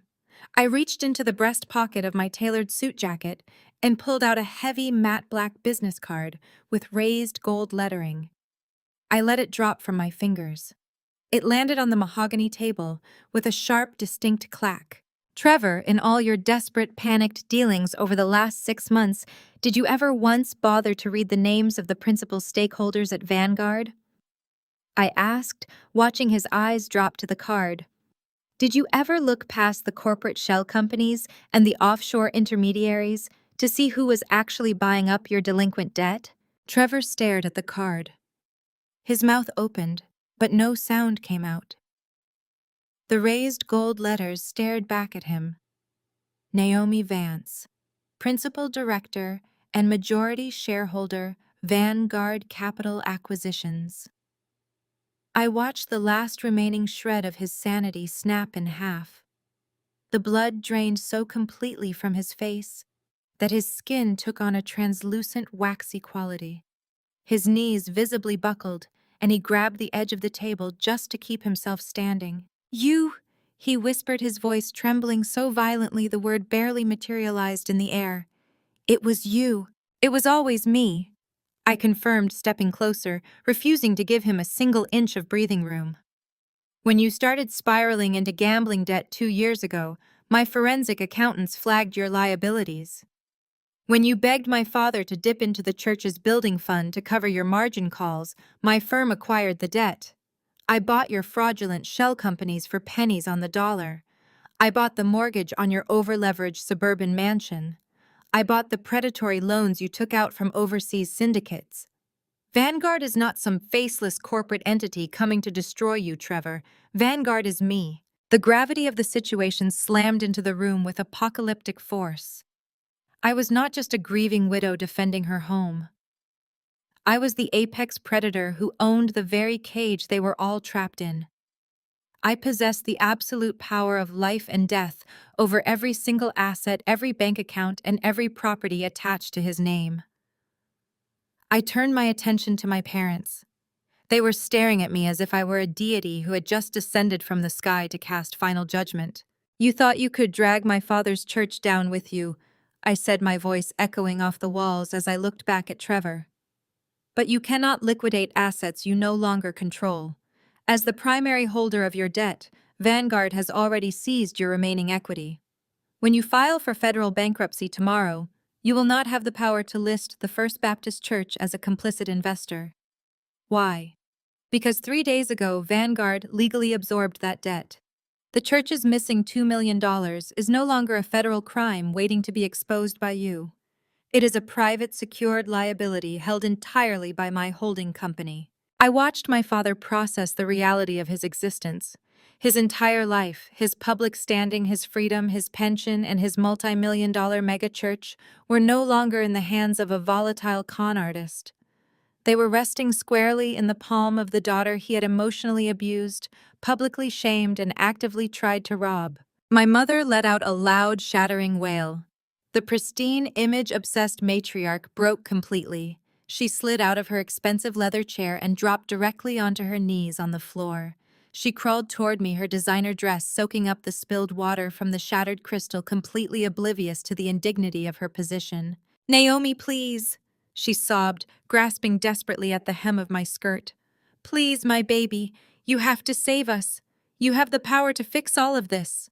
My father fell to his knees right beside her. The great Pastor Thomas, a man who demanded total obedience from thousands of followers every Sunday, bowed his head to the carpet, weeping uncontrollably at my feet. "We are your family, Naomi," my father cried out, his voice thick with terror and shame. "We share the same blood. We raised you. We brought you into this world. You cannot let the church fall. You cannot let them take my ministry. Please, in the name of God, I am begging you for Christian forgiveness. Show us the mercy of the Lord. Do not take the church." They invoked God. They invoked family. They weaponized the very concepts they had used to manipulate and control me my entire life. They knelt in the wreckage of their own profound greed, begging the scapegoat to become their savior. I looked down at the two people who were supposed to protect me. I felt no anger. I felt no sadness. I felt an absolute liberating emptiness. "Family is a privilege, Mom," I said, taking a deliberate step back, forcing her to let go of my skirt. "A privilege you revoked the moment you chose his lies over my survival." I looked at my father, his face buried in his hands, shaking with genuine fear. "And do not dare invoke the name of God to cover up your theft, Dad. You did not steal from the church to feed the poor. You stole from your congregation because your vanity demanded a wealthy son-in-law, and you were willing to sacrifice your own daughter to keep the illusion alive." I turned back to the table, picking up my briefcase. I looked at Trevor, who was now sitting completely immobilized in his chair, staring blankly at the projection screen that detailed his absolute financial ruin. Chloe remained curled in the corner, paralyzed by the destruction of her fraudulent life. "The Vanguard foreclosure proceeds exactly as planned," I stated, my voice echoing with absolute finality. "Trevor, you will vacate the property by Friday. My lawyers will send the federal authorities the evidence of your forgery and your offshore gambling fraud by the end of the business day. Chloe, you will be receiving notice of immediate eviction. As for the church, I paused, looking down at my weeping parents on the floor. The church debt remains on my books. I own the mortgage. I own the building fund. I own your pension. You will resign from the pulpit effective immediately. You will surrender all administrative control of the ministry. If you fight me or if you ever attempt to speak my name in public again, I will release the forensic audit to the congregation and the local news stations before you can even finish packing your office. I walked toward the heavy glass doors of the boardroom. I did not look back at the wreckage. I did not need to. The predator had finished her meal and the cage was finally open. I paused with my hand resting against the cool steel handle of the boardroom door. The heavy, polished glass reflected the pathetic tableau behind me. I listened to the ragged, uneven sounds of their breathing and the soft, pitiful whimpers escaping my mother's throat. They actually believed I was going to simply walk away and leave them to sort out the wreckage of their own lives. They still did not understand the absolute finality of what was happening. I slowly turned back around. From where I stood looking down at the four of them scattered across the floor and slumped in their expensive chairs, they looked entirely insignificant. The grandiose illusions they had wrapped themselves in had been violently stripped away.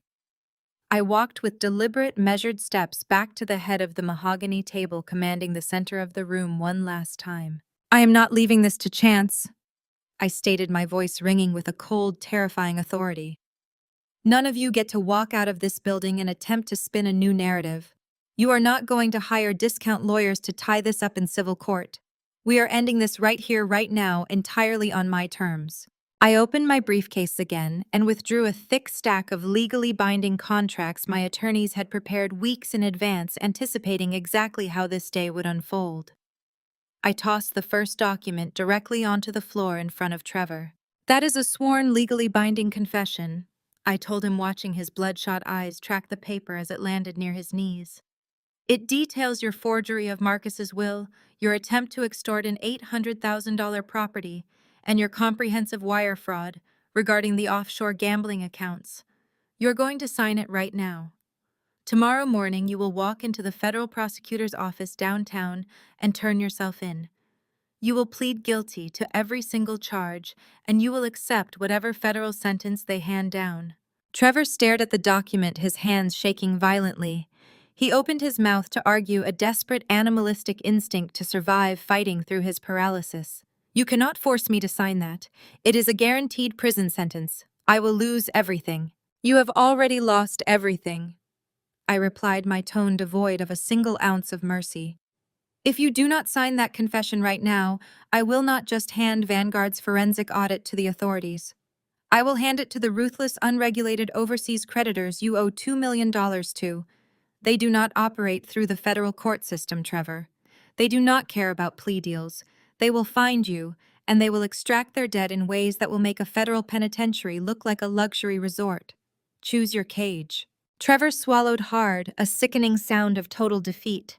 He picked up the pen he had so arrogantly used to sign the perjury affidavit just an hour earlier. With a trembling, defeated hand, he signed his confession, legally sealing his own fate. I turned my attention to my sister. Chloe was pressing herself into the corner of the room. Her designer dress wrinkled her face, completely stripped of the entitled, grieving mother persona she had weaponized against me. Chloe, I said, my voice dropping to a sharp, dismissive pitch. You brought a child born from a gym affair into my home and tried to use him to steal the legacy my husband built. You stood in my kitchen and told me I was barren while you plotted to rob me blind. Your eviction notice is already being filed. You have exactly 24 hours to pack whatever fits into the trunk of your car and vacate the property. You will leave the keys on the kitchen counter. If you attempt to take a single piece of furniture, a single appliance, or a single dime from the accounts tied to that house, I will have you arrested for grand larceny. Chloe let out a pathetic, broken sob, shaking her head wildly. Where am I supposed to go, Naomi? I have no money. Trevor's accounts are frozen. I have a baby. You cannot just throw me out into the street. We are sisters. We share blood, I corrected her coldly. We stopped being sisters the moment you forged a dead man's signature. Figure it out, Chloe. Ask your personal trainer for a place to crash. But you are entirely cut off from my wealth. Finally, I looked down at my parents. My father was still kneeling on the carpet, his hands clasped together, his face buried against his chest in absolute disgrace. My mother was sitting on the floor beside him, her makeup running in dark, ugly streaks down her face, staring at me as if I were a monster she no longer recognized. "As for the church," I said, addressing my father. He flinched at the word, his shoulders hiking up toward his ears. "You took the hard-earned money of thousands of faithful, trusting people and gambled it away to buy your way into a higher social class. You used your pulpit as a personal piggy bank. You do not get to ask God for a miracle when you are the one who engineered the disaster." I dropped the final set of documents onto the table above him. "Here are your conditions for staying out of federal prison," I instructed, my voice unwavering. "You will draft a letter of immediate unconditional resignation from your position as senior pastor. You will cite failing health. You will step down completely from the ministry and the board of directors. Following that, you and Mom will immediately liquidate your entire joint retirement portfolio. You will put your pastoral estate on the market tomorrow morning.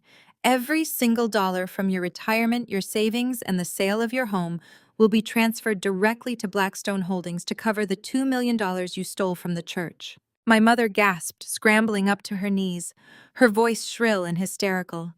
"You want to leave us with nothing? We worked our entire lives for that retirement. We will be destitute. You cannot take our home, Naomi. Where is your compassion? Where is your heart?" My heart was buried 3 months ago. I snapped back, my patience completely exhausted. "You did not show me an ounce of compassion when you sat in this room and tried to force me into giving up half my husband's life insurance. You did not care about my future when you actively supported Trevor's extortion. You chose your vanity over my survival. Now you will pay the price for that vanity." My father looked up at me, his eyes red and hollow. "Naomi, please. I am begging you. The scandal will destroy the congregation's faith. If I have to sell the house, everyone will know. Just give me time. I can rebuild the fund quietly. I can make this right." "You lost the right to rebuild anything the day you betrayed me," I stated, completely unmoved by his tears. "You sign the asset transfer, or I march downstairs and hand the Vanguard audit to the press. The local news stations will have a field day with the righteous pastor who embezzled millions to fund his white son-in-law's gambling addiction. You will lose the house anyway, but you will do it from a prison cell. Sign the papers." My father stared at me for a long, agonizing moment. He looked for the obedient, desperate daughter who had always craved his approval. He found only a hardened, untouchable adversary. His hands shook violently as he reached up, pulled the asset transfer documents off the table, and signed his life away. My mother wept openly, covering her face as she signed her name beside his, officially signing away her wealth, her home, and her social standing. I gathered the signed confessions and the asset transfers, placing them meticulously back into my leather briefcase. I snapped the locks shut. The sharp metallic sound echoed loudly, signaling the absolute end of the slaughter. I picked up the briefcase and adjusted the strap of my purse, completely unburdened by the destruction I had just orchestrated. I looked at the four of them one last time. They were broken, penniless, and entirely stripped of the illusions that had fueled their arrogance. "I gave you all a chance to be a family," I said, my voice quiet, resolute, and echoing with absolute finality. "But you chose to be parasites." I turned on my heel and walked out of the glass doors. I did not look back at the wreckage, and I completely ignored the desperate, agonizing wails that erupted from the room as the heavy oak door swung shut behind me. The game was over, and I had won. The heavy, soundproofed glass doors of the boardroom swung shut abruptly, cutting off the pathetic, animalistic wails of my family. The thick seal clicked into place, and the chaotic symphony of their destruction was instantly muted, reduced to nothing more than a muffled, indistinct murmur behind me. If you were to view that exact moment from above, looking down through the ceiling of that prestigious law firm, you would see four people crawling on the floor, entirely stripped of their dignity, weeping over the shattered fragments of their fabricated lives.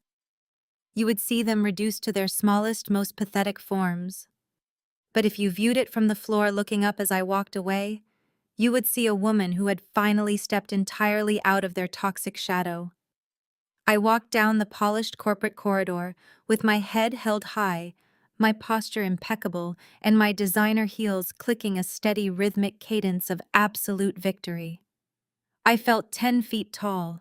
I was a monolith of my own making, completely untouched by the wreckage I had left in my wake. I did not offer them a single ounce of mercy, because they had never offered me a single ounce of grace. I simply executed the contracts they had signed, and the wheels of my justice began to turn with devastating, irreversible speed. The very next morning, exactly as I had orchestrated, Trevor's hollow, fraudulent empire officially collapsed. The sun had barely risen over the city when he walked up the cold concrete steps of the federal prosecutor's office downtown. Silas, my exceptionally thorough private investigator, sat in a parked car across the street, documenting every miserable second of Trevor's surrender. There was no arrogant smirk on Trevor's face. There was no aggressive white savior posturing. He wore a rumpled, ill-fitting suit, his skin pale and slick with the cold sweat of a man walking willingly to his own slaughter. He presented his sworn, legally binding confession to the federal agents detailing his forgery of Marcus's will and his massive offshore wire fraud. Because I held the absolute power to ruin him entirely through Vanguard, he did not fight. He accepted a plea deal that guaranteed a brutal 7-year sentence in a federal penitentiary. The physical stripping of his ego happened in real time. He was forced to surrender his designer watch, his leather belt, and the shoelaces from his expensive Italian loafers. He was fingerprinted, photographed, and stripped of the custom-tailored identity he had used to manipulate my family.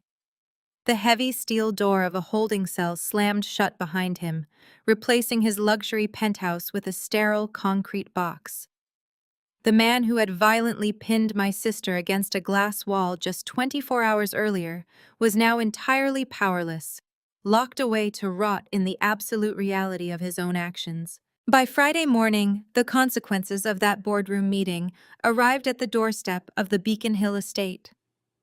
Chloe had spent her entire life skating by on her golden child status, relying completely on her looks and her ability to manipulate those around her to secure a pampered, effortless existence. She had never faced a single real consequence.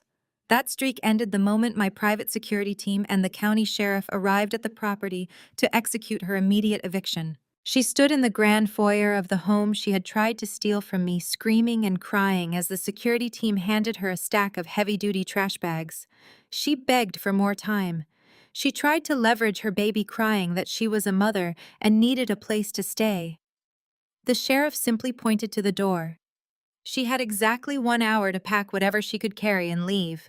Chloe frantically dialed her wealthy country club friends, begging for a place to crash. Every single call went straight to voicemail. She called the personal trainer who had fathered her child, desperate for him to save her.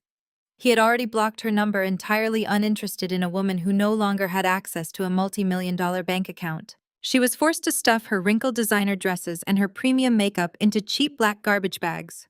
When the hour was up, she was escorted out of the iron gates of the estate. She stood on the public sidewalk holding a crying infant on her hip, surrounded by a pathetic pile of plastic bags.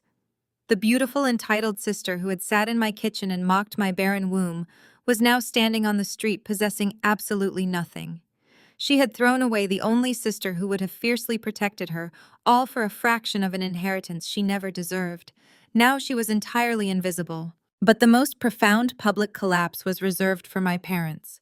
They had built their entire existence on the currency of community respect. They worshipped their social standing above their own flesh and blood. To avoid federal embezzlement charges and protect my father from wearing a prison jumpsuit alongside Trevor, they had to swallow the bitter, agonizing pill of total public humiliation. Sunday morning arrived with a heavy, suffocating silence inside the sprawling sanctuary of the First Baptist Church. My father stood behind the massive wooden pulpit, gripping the edges so tightly his knuckles turned white. The booming, righteous voice he used to command thousands of followers was completely gone, replaced by a weak, trembling whisper. He looked out at the massive congregation that trusted him and read his letter of immediate, unconditional resignation. He cited failing health, stepping down completely from the ministry and the board of directors. But in a community built on appearances, the truth always bleeds through the cracks. The moment my father stepped down the church, elders executed an emergency financial audit. The horrific realization swept through the pews like wildfire. The righteous pastor, who had aggressively condemned sinners from his sacred altar, was exposed as a common thief. The whispers started immediately growing into a loud, undeniable roar of betrayal. He had secretly funneled $2 million of the church's building fund to his fraudulent son-in-law, actively sacrificing his own congregation to maintain the illusion of his family's wealth. They were instantly and ruthlessly excommunicated.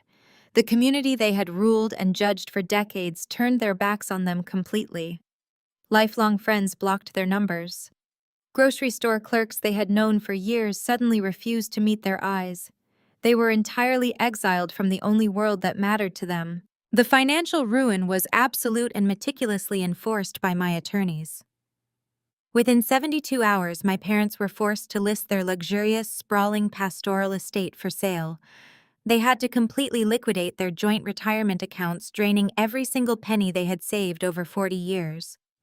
All of it, every last dollar from the sale of their home and the emptying of their pensions, was transferred directly to Blackstone Holdings to cover the massive debt they had incurred.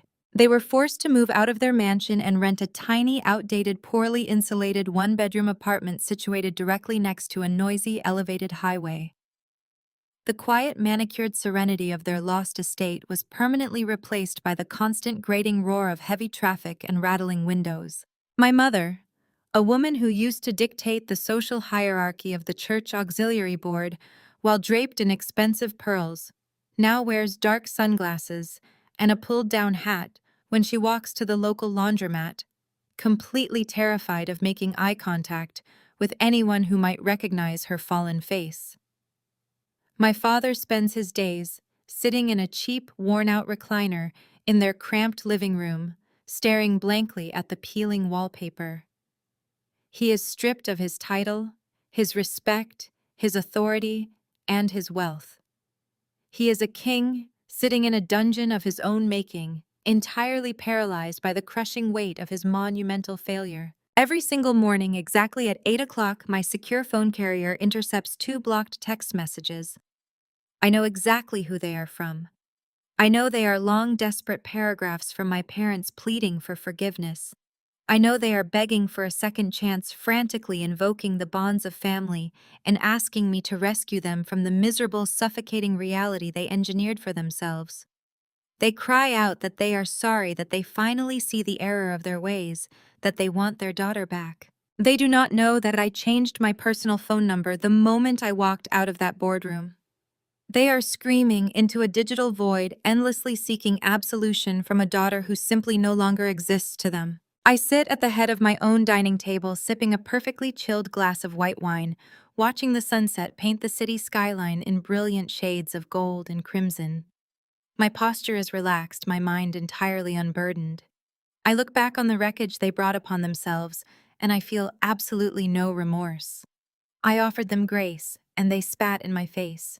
I offered them truth, and they chose a comfortable lie. I gave you all a chance to be a family, but you chose to be parasites.